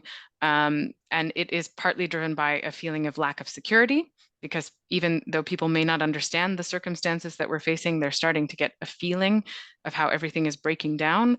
And that lack of security translates into tribalism, but it's also combined with misinformation that's being spread on the internet. It's combined, so there are all of these different layers. So how to counteract that? Well, our idea is about creating positive future visions and narratives and embedding them in with the right politicians in areas that are at risk, starting with European nations that have at-risk elections, and then making sure that the policies that are being put forward are actually holistically, looking at outcomes toward a well-being economy across multiple variables, not in just one area. So that's kind of policy. And then once we've done that in Europe, we hope to port that over to the US, where I'm originally from as well. And then with the financial system, this has to happen in parallel, because a lot of the policy blockages are occurring because we are stuck in a neoliberal capitalist model that prioritizes economic growth at the expense of everything else. So how do you start to break that down? The Missing Trillions event series is around investigating that. So questioning, okay, can we break it down from inside the system? Unlikely, but maybe there are some pathways. Or can we at least patch the way things are working within the system through new tips and tricks of new mechanisms? Or can we break it down from outside the system? So in the end, we've organized our work across 6 transitions. The most underlying one is the mindset transition. Then on top of that, we have governance, and then finance, and then we have cities and regions, agri-food and biodiversity, and products and services. So those are transitions of human systems. And we're working across all of those in different collaborations and partnerships to drive meaningful transformation. Amazing. Thank you. Well done. I think you just gave the answer to everything. It's not an easy, I hope not. That's not an easy answer. No. But I mean, it's an ongoing process. It's an ongoing question. We've all been learning that it's much better to live in the question and watch what flows than to cling to an answer, because the answer expires quickly in many cases, or never was good. So that was a very good answer to that. I'm going to move to the general discussion, and I have a feeling I promised. Thanks. Carl, thank you very much, by the way, and thank you, John, for a provocative question. I promised Carl that he could respond to Rhonda's question, and I'd also like to promise Ava that when we finish a little loop around Carl, that we can specifically have a couple more questions from you, because we didn't have sufficient time for the richness of your presentation. So one other logistical announcement is I will not close the Zoom precisely at on the half-hour mark, whatever time zone you're in. So if people want to linger and continue the discussion, you're most welcome to. If you've got other things to go to, I can declare it complete, and then we can do a little more conversation. Carl Hosker, would you like to comment on the final question you got? Yeah, thanks. And I'll give a shot, and Rhonda, you can pose it again if I don't hit on it quite perfectly. I want to pick up on something that Eva said too, on narratives. Narratives are used by all sides in all sorts of topics, and I'm at one level, I'm sad to say that one narrative put out by renewable advocates says that renewable energy is cheaper than fossil fuels now, full stop. You're stupid if you do anything but renewable energy. Sadly, this is simplistic. What they're referring to is renewable electricity. Let's not talk about renewable energy in a more broad sense. And you can have a standalone solar or wind turbine put out electricity at 2 cents or 3 cents a kilowatt hour on what's called a levelized basis. That sounds cheaper than a lot of other things, but that's just looking at a solar plant, maybe putting out power at 20% of the year. That's their typical capacity factor. Maybe it's up to 25% in some cases. Wind, 30, 40% of the time it blows. If you're going to build a grid, you need other stuff. And so 2 or 3 cents a kilowatt hour is not the price. I think that's relevant to Rhonda's question, especially when we talk to developing countries. Again, there's a narrative that says they should skip that other stuff, just build renewables. Sadly, they can't deliver electricity reliably and affordably to their growing urban populations by just building renewables. You need some other stuff with it. And this kind of flows into my broader point of if countries like the US, if countries in the European Union pull out of, say, completely out of the nuclear industry, completely out of carbon capture, there will be other countries that will export nuclear reactors or carbon capture technology to developing countries who have growing power needs. And I worry about the safety of those reactors. I worry about what kind of waste disposal promises come with it. I worry about proliferation risks if, say, Russia is the major exporter of reactors, which right now it is a major exporter of reactors. So we need to live really in the world as it is and not just say we want to move to a perfect world that we can envision, but ignores how things may play out over the next 30 years in the real world of competing nations and threats of invasion and real invasions, and how several billion people in the developing world want reliable and affordable energy supplies. Did I touch on everything you needed, Rhonda? That touched on some of the most important. It would be a longer question for all of the rest of the world related to this. Yeah, thank you. I would like to invite all respondents to scan the chat for questions related to whom you were responding to. And we could call on the person who put the question in the chat, or you could field the question yourself. I have another one, as long as we're talking to Carl. I had another one that was here that I think was interesting. Let me find the right time. 2:23. Sorry.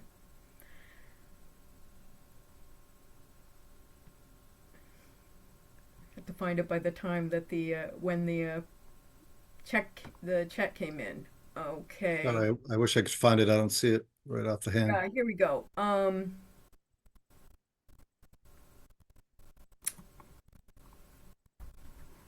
Okay, actually it was, let's see, 2:41. Let me go to that one. I'm sorry, apologize. I can take another question while you're doing that, or you could go ahead. Okay, got it. Bert has a comment. So Bert, you go ahead and then we'll go back to Rhonda. Yeah, go ahead. Okay, well, a brief remark also to what Carl said. I appreciate the way in which you posed the different positions about nuclear and CCS. And when we were making these scenarios in the past, and probably now, we always had to make decisions about the way in which decisions are made. And I think there are two remarks I wanted to add to your presentation. The first one is, you didn't mention that implicit in most of the standard scenarios is a certain growth of economic activity. And often that's not discussed. There is a kind of a base idea about growth as usual. But of course, what you presented as energy needs are in fact the kind of things which we derived from GDP extrapolations. And I still remember the time that I was forced 20 years ago by the Dutch government to assume that also the Dutch people would become twice as rich by 2045. So the richest among the richest people in the world were still supposed, in conventional thinking, to become twice as rich.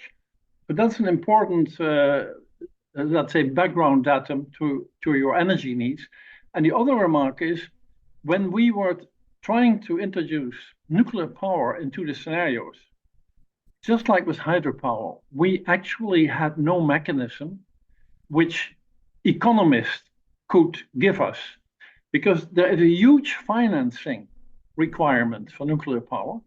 There's a long construction time, and there's a high liability issue, because governments in the end have to become liable in case of a big accident. So the consequence is that for nuclear power to operate, look at the French state, you need more government, not less government. And unfortunately, more government for the last 25 years is not very popular. It's not the mood of the days. So do you agree that perhaps we have to change minds in this respect if we really go for such top-down options? Because probably it will be a top-down option. I hope I'm on unmute. I agree with a lot of what you said, Bert, and especially where one sees nuclear plants moving forward now, they tend to be with some government support or giant state-owned electric utilities. That may change if we can commercialize a generation of small modular reactors, which bring costs down and upfront investments down, but maybe not. And I would say that also consistent with one of the themes in your talk too is, I don't think we're ever going to get to net zero under sort of a pure market forces, even if we slap on a carbon tax. The way that net zero energy systems have to fit together require a stronger role for government planning and coordination. I think in Europe they call it like industry or sector coupling. If we're going to have a hydrogen industry, where is it getting electricity? Where is it sending the hydrogen? If we're going to, we need planning to build a much bigger electricity transmission system. If we're going to go even to 50–80% solar and wind, you need a bigger transmission system. All nations, except authoritarian nations, are finding it hard to build transmission. So you need government to step in and say, we actually need this to get to net zero. Yeah, I agree. John Wells has his hand up. I just got a quick follow-up, and it gets to governance. And I'll never forget being invited to a meeting of a Chinese delegation about 25 years ago in the western suburbs of the Twin Cities. And I was talking about the state water plan that I led the development of, and talking about the state land use plan, and all these things we wanted to do and we wanted to get communities to do. And the delegation, a member from the delegation asked me, well, why don't you just tell them to do it like we do in China? Just make it happen. And so it goes to, is democracy the right model? And the alternative can go in a radically wrong direction too. Trump just said the other day, he's going to close the border and he's going to drill, like completely oblivious to the world. And we can all talk, we don't want to digress there, but I just don't know how we handle the need that different societies have for governance. I do want somebody telling me to buy an all-electric car and making me do it. Otherwise I'll go cheap. I'll go with a Prius or something, and it'll go in the wrong direction, but just less fast in the wrong direction. So anyway, that's I don't know if there's a question in there, but that's my comment on it.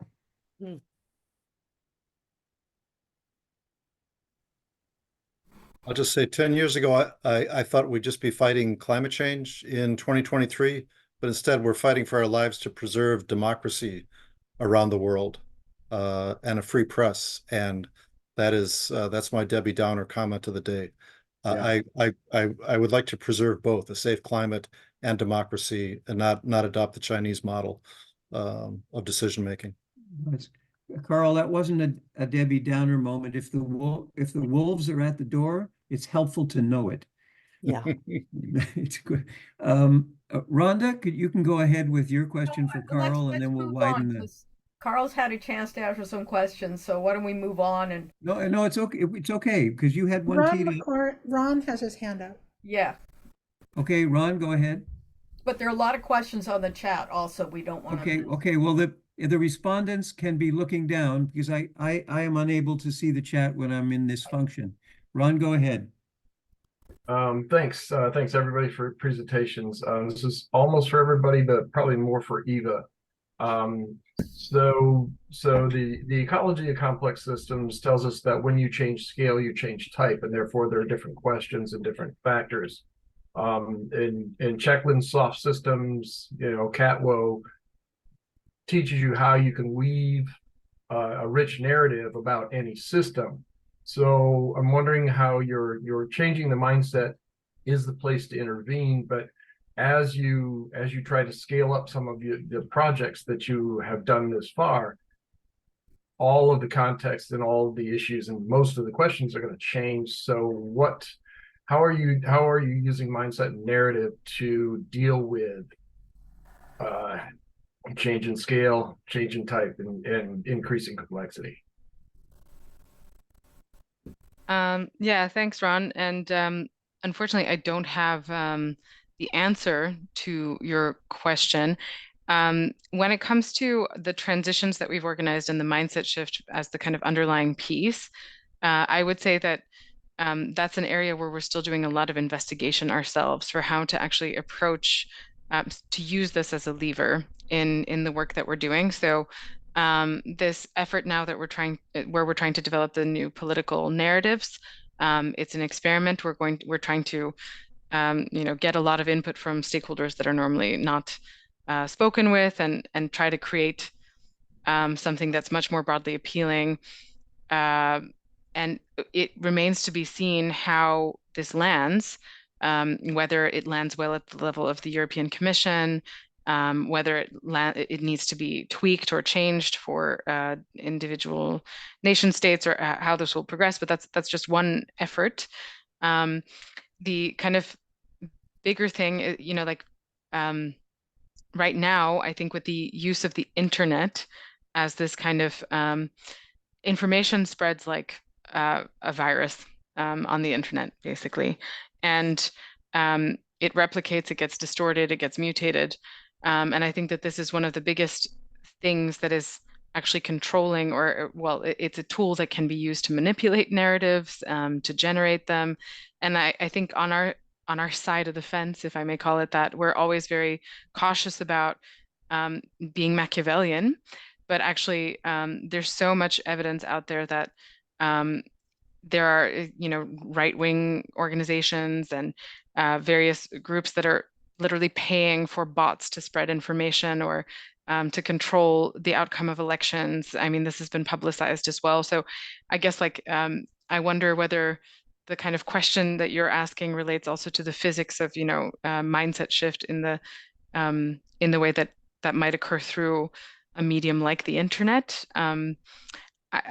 But anyway, in short, the answer is I'm not sure. I don't know. If you have ideas, I'm all ears as well, because we're exploring a lot on how to do this. Yeah, I'm kind of in the same boat, and yeah, I mean, just like entropy and dissipation of energy, there is now an entire system that dissipates ideas and does it much as it can, just as fast as it can, and that's why narrative is very useful. But again, it's how we're going to distribute it beyond a group that already understands you. I mean, if you're going to have a Peter Senge conversation, you can only have it with people that understand Peter Senge. It's a hard thing to get outside of our group, and that's what SRRR and SRRR has been dealing with for the 14 years I've been dealing with them. And yeah, I applaud you for trying.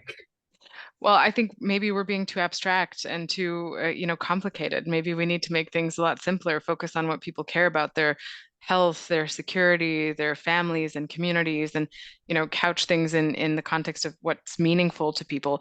But it really seems like conspiracy theories and, the most nefarious things just get spread and replicated. And I do wonder if we can crack the puzzle of how do we get positive narratives and true narratives to spread rather than a lot of these falsehoods that are out there.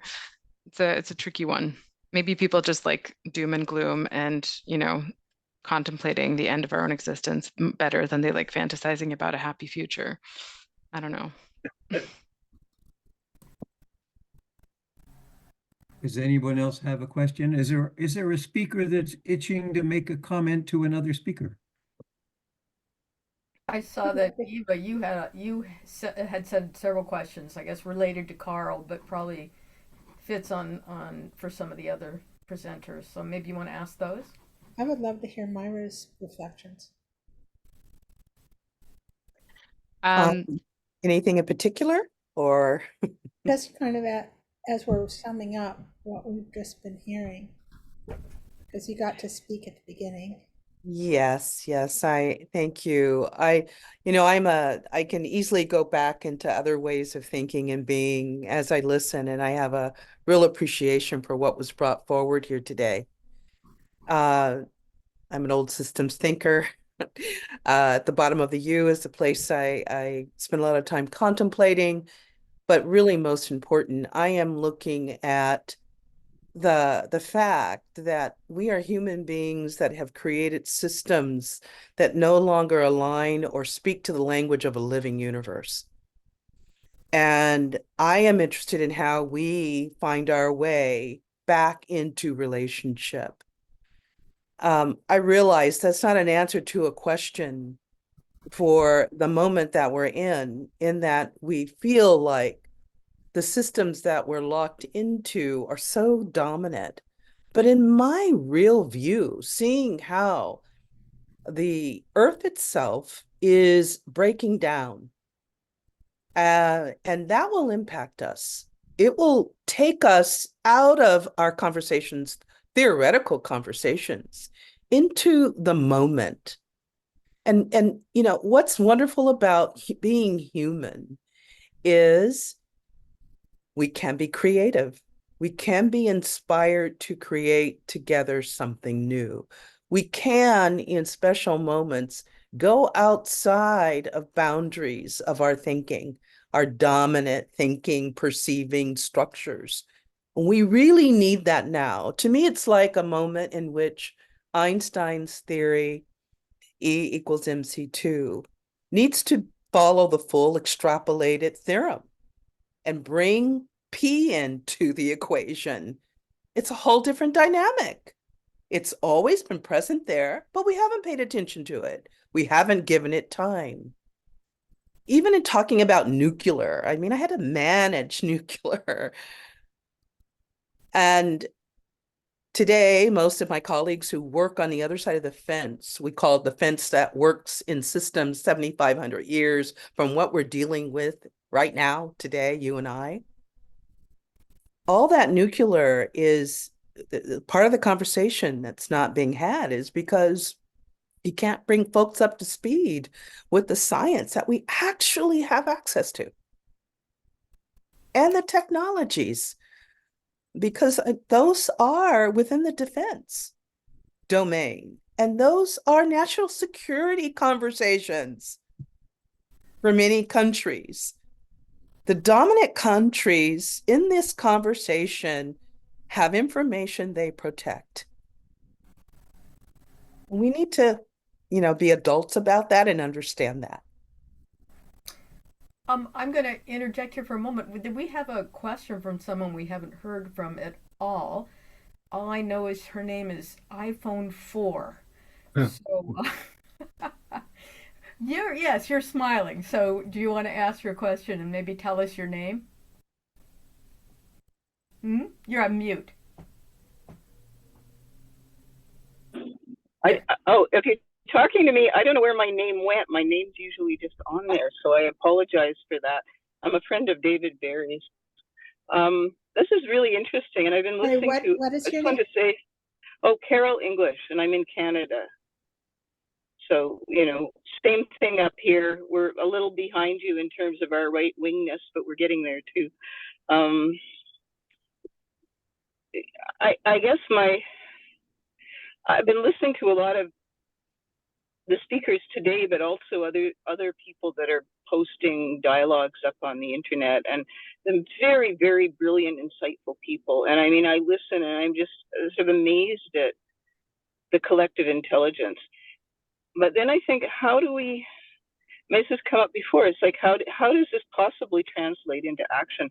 Like when I think that the majority, like I would say everybody here, I'm guessing, is probably in the top 1% financially of the world, or in the top 5, like nobody in this group probably has to worry about their finances. They have some choice in their lives. I'm thinking about the 99% of people who are just surviving and who need to change their behavior, but have no means to do it. And I don't know. I mean, maybe this has been addressed before, but I'm just curious about what people think, because I just feel this huge gap, and I don't know how that this could be bridged. I mean, the government, certainly we need different government policies, but I don't know. I mean, I could start going down different rabbit holes, but I'm going to leave it there. It's just this sort of, yeah, I feel really at a loss about how we could possibly dig ourselves out of the situation we're in. Thank you, Carol. That ties into some of the comments we've heard already about how do we communicate to a wider circle of people and address what they perceive as their needs in a manner that they can understand.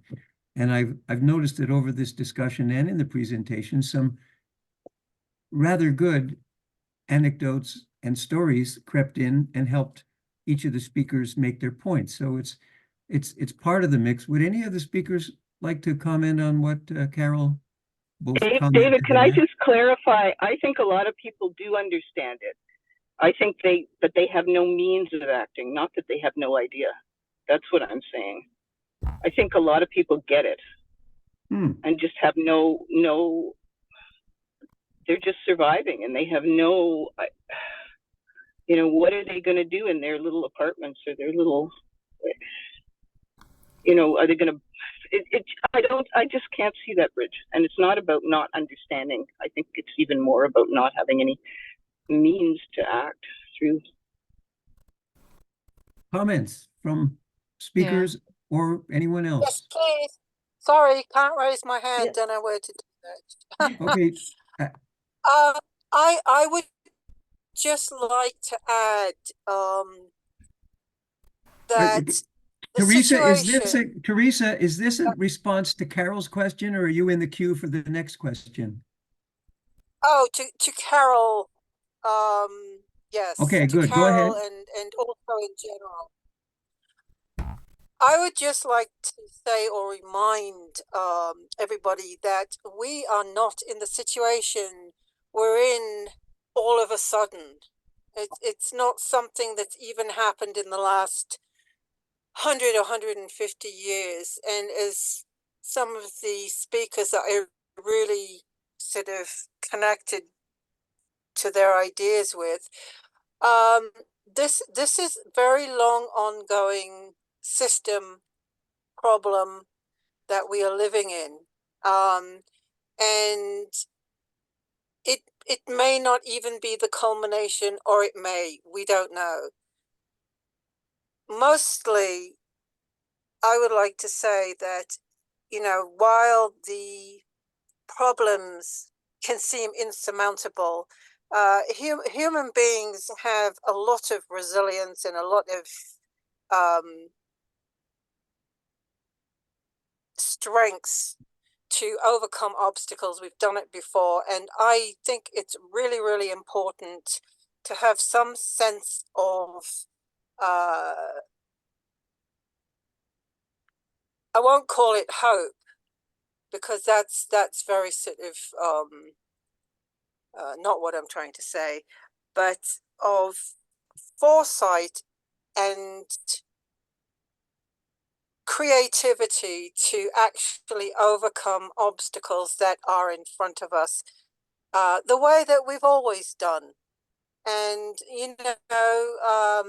there's some bad shit going on, yes, but people can do it, and a lot of it is in people's heads, in their minds. A lot of all these negative narratives that people get really down about are in our minds to a great extent, and tie into the narratives that are driving extreme hopelessness among a lot of people. Anyway, not very well thought out, but you know, No, just but my take. but a very good point, because Teresa, in addition to the fact that some of our experiences are in the mind, a huge proportion of the way in which we hold tangible experience is also in the mind. What's our attitude towards it? What's our reaction towards it? How do past traumas influence how we experience it when it happens? So it's an important point to make. Do any speakers want to respond? Next in the queue is Alexandra Sokol, so you're up next. But does anybody want to respond to what you just heard from Carol and Teresa? I'm gonna have to jump in a moment anyway. But so then I will respond. You know, so Metabolic is an organization now of around 120 people. Many of them are fairly young, and a lot of them get really depressed about the future. And it is really challenging to continue, you know, fighting the good fight, putting on a smile, or at least, you know, showing up every day to do this work in the face of these what feel like insurmountable odds. And there's a group called Global Optimism, which was founded by Christiana Figueres, who was she's known as like one of the architects of the architect of the Paris Agreement, that advocates for an approach of stubborn optimism. And this is one of the things that we try to also share with our team. You know, we have to keep trying. Otherwise, what else are we going to do? We can give up, eat all the sushi there is, lay on our couch and watch all the Netflix, and then wait to fade away. I don't think that that's very satisfying. It's not really satisfying to anyone.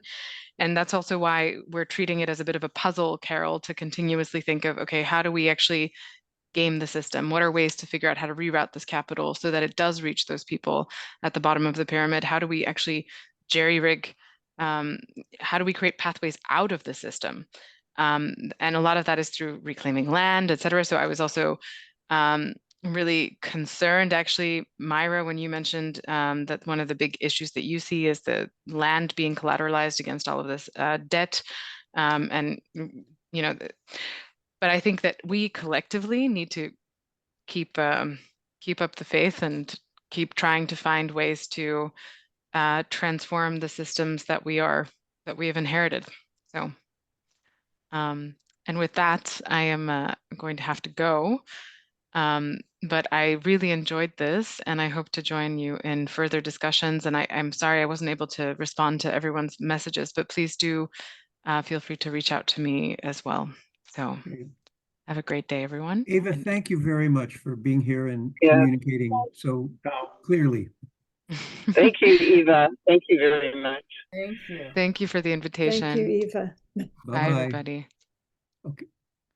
Alexandra Sokol, you are up next. Unfortunately, Eva kind of echoed quite a bit of what I was going to say. I now have to jump off. But more and more I find that by working on a localized level and a connected localized level across numerous different pathways, we certainly are finding that by engaging communities more face-to-face and allowing them to participate in a lot of the solutions. Like right now, we're working on a combination of disaster resilience hubs and also working in the sector of diminishing. Sorry, hang on one second.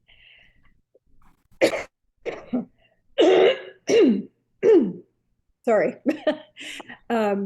We're working also with trying to implement more use of EVs, bicycles, and walking paths.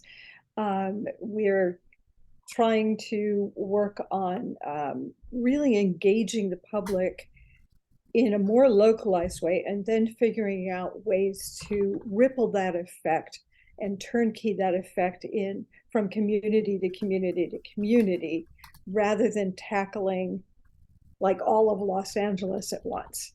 We need both. I think, you know, to a lot of what was said today, looking at how we bring community back in, looking at how we learn from the past.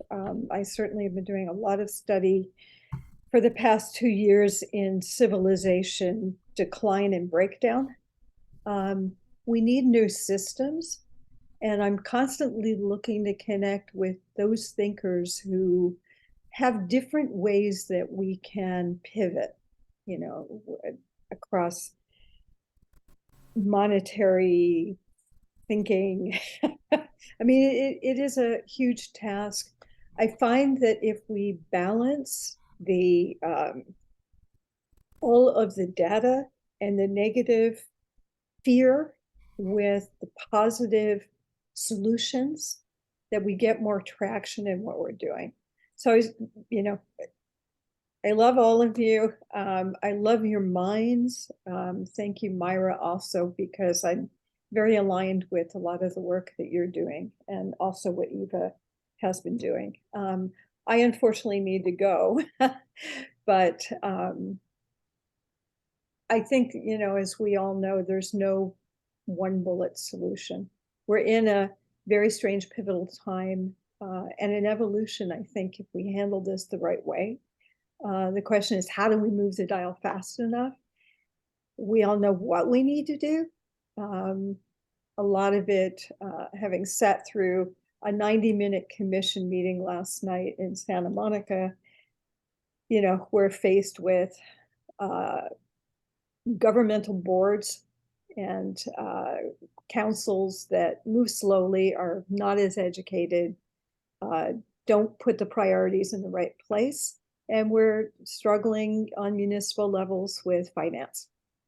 So how do we break those barriers with unique and different ways to fund, you know, when we're worried about potholes and infrastructure? So anyway, thank you all. Alexandra, that was a helpful comment to actually give some example at local scale. Mm-hmm. There were two advantages to local scale. First of all, the global scale is the sum of all locals. And secondly, if this was in a comment from Dennis Meadows when I had to set up a Zoom between Dennis and Sandra Faber, the astronomer that was with us in late November. Mm-hmm. He said, if you encourage people to do in their area whatever would work if in the world if everybody did it, well, probably everybody's not going to do it, but your community then has more resilience, more chance at adaptation, and a better chance of being part of the rebuilding after a collapse. So in a way, you have the optimism to be working on two options at once, and it helps you say it's not futile, because we'll be in better shape whatever happens in the big picture if we do the right things right here. That's so true, David. And we've seen in, you know, when you look at historical collapses of civilizations, those that survived were pockets of people that went on to survive and then rebuild. You know, Easter Island was a great example of what didn't work. When the government made bad choices, the people couldn't move out of what they were in. And then you had an entire civilization that disappeared. I like the term pockets. I use it a lot, Alexandra. And Jared Diamond in his book Collapse says that one of the things that's helpful is what are the relationships between and among the pockets. Correct. Yeah. Because that adds to the resilience. Absolutely. And it's a bit like the imaginal cells inside the caterpillar. You clump and then you cluster the clumps, and pretty soon the whole thing transforms. That's a metaphor. And I think to leave it on a little bit of a positive note, which I've talked with a lot of people about, because I'm always looking at the positive, and that's what I'm writing about these days. how do we put the positive in this? We're seeing a lot of younger people and all ages reaching toward creating intentional communities that are off grid, that are growing their own food, that are striving to come back to community and more indigenous ways of connecting with our earth and planet. I am actually seeing that if you look at the flip side, if you look at the positive things going on and you bring those positive things forward, there's a lot of hope out there. So, it's how we connect that to our existing government. How do we transform our existing governments? A lot of times we talk about China. Well, anytime you have a government that basically tells the people what to do, you can actually move things more quickly, often in the wrong direction as well. So I think,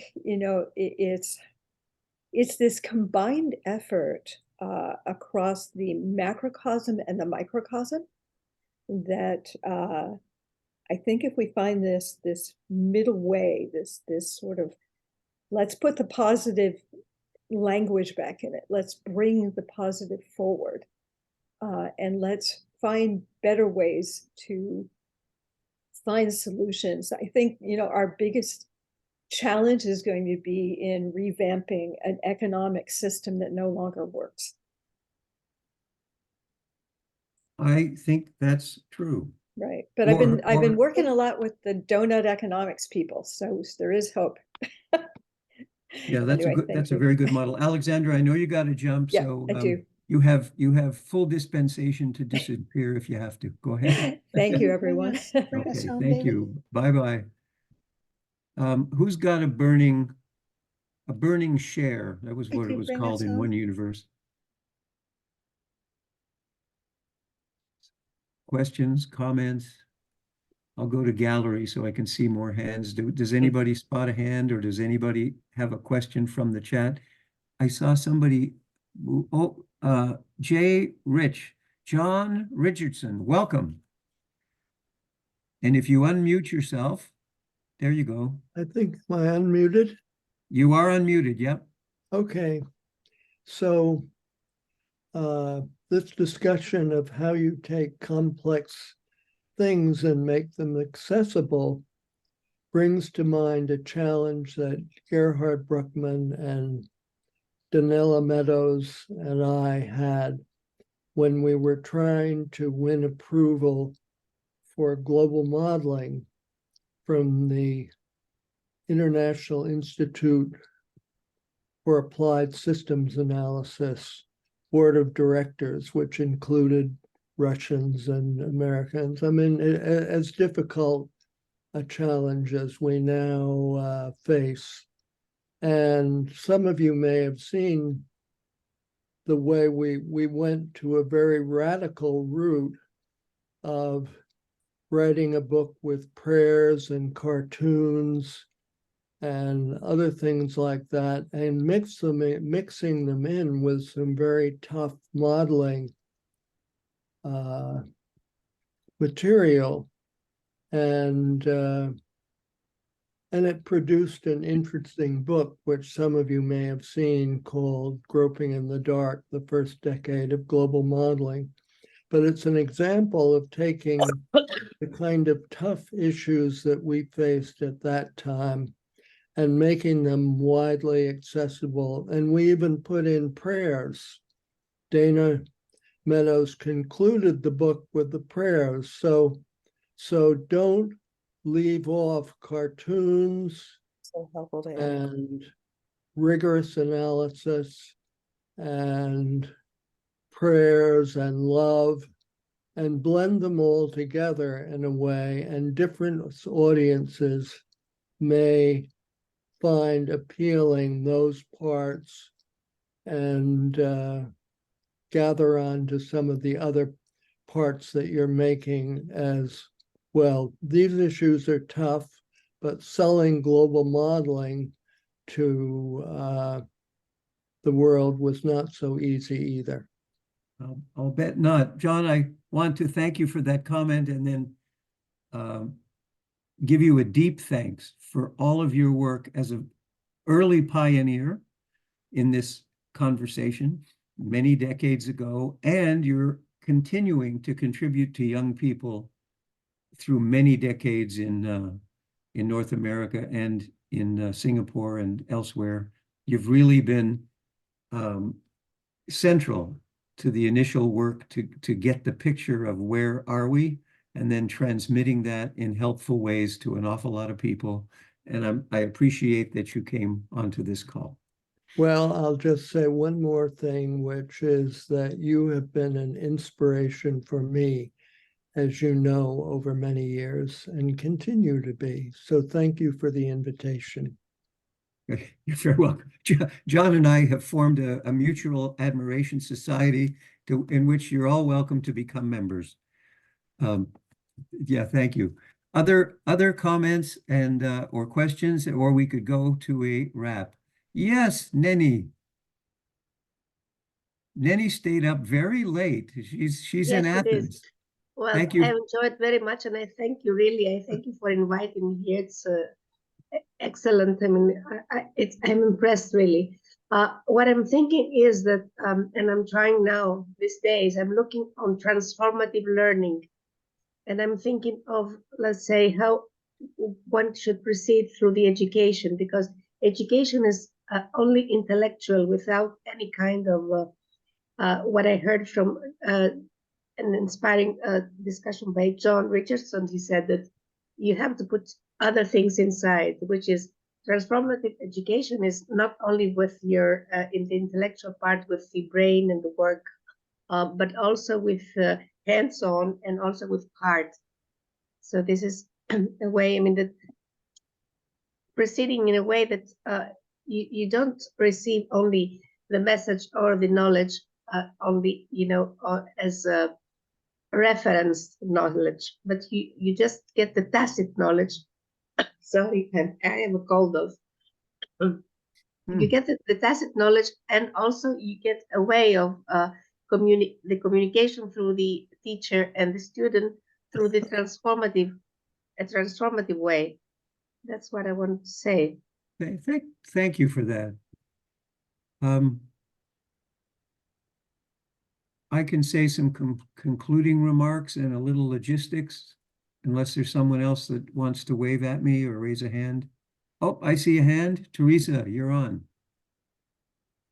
I just have to say this just because that's how I am. And what I would like to say is, what happened to harnessing our collective indignance and creative fury?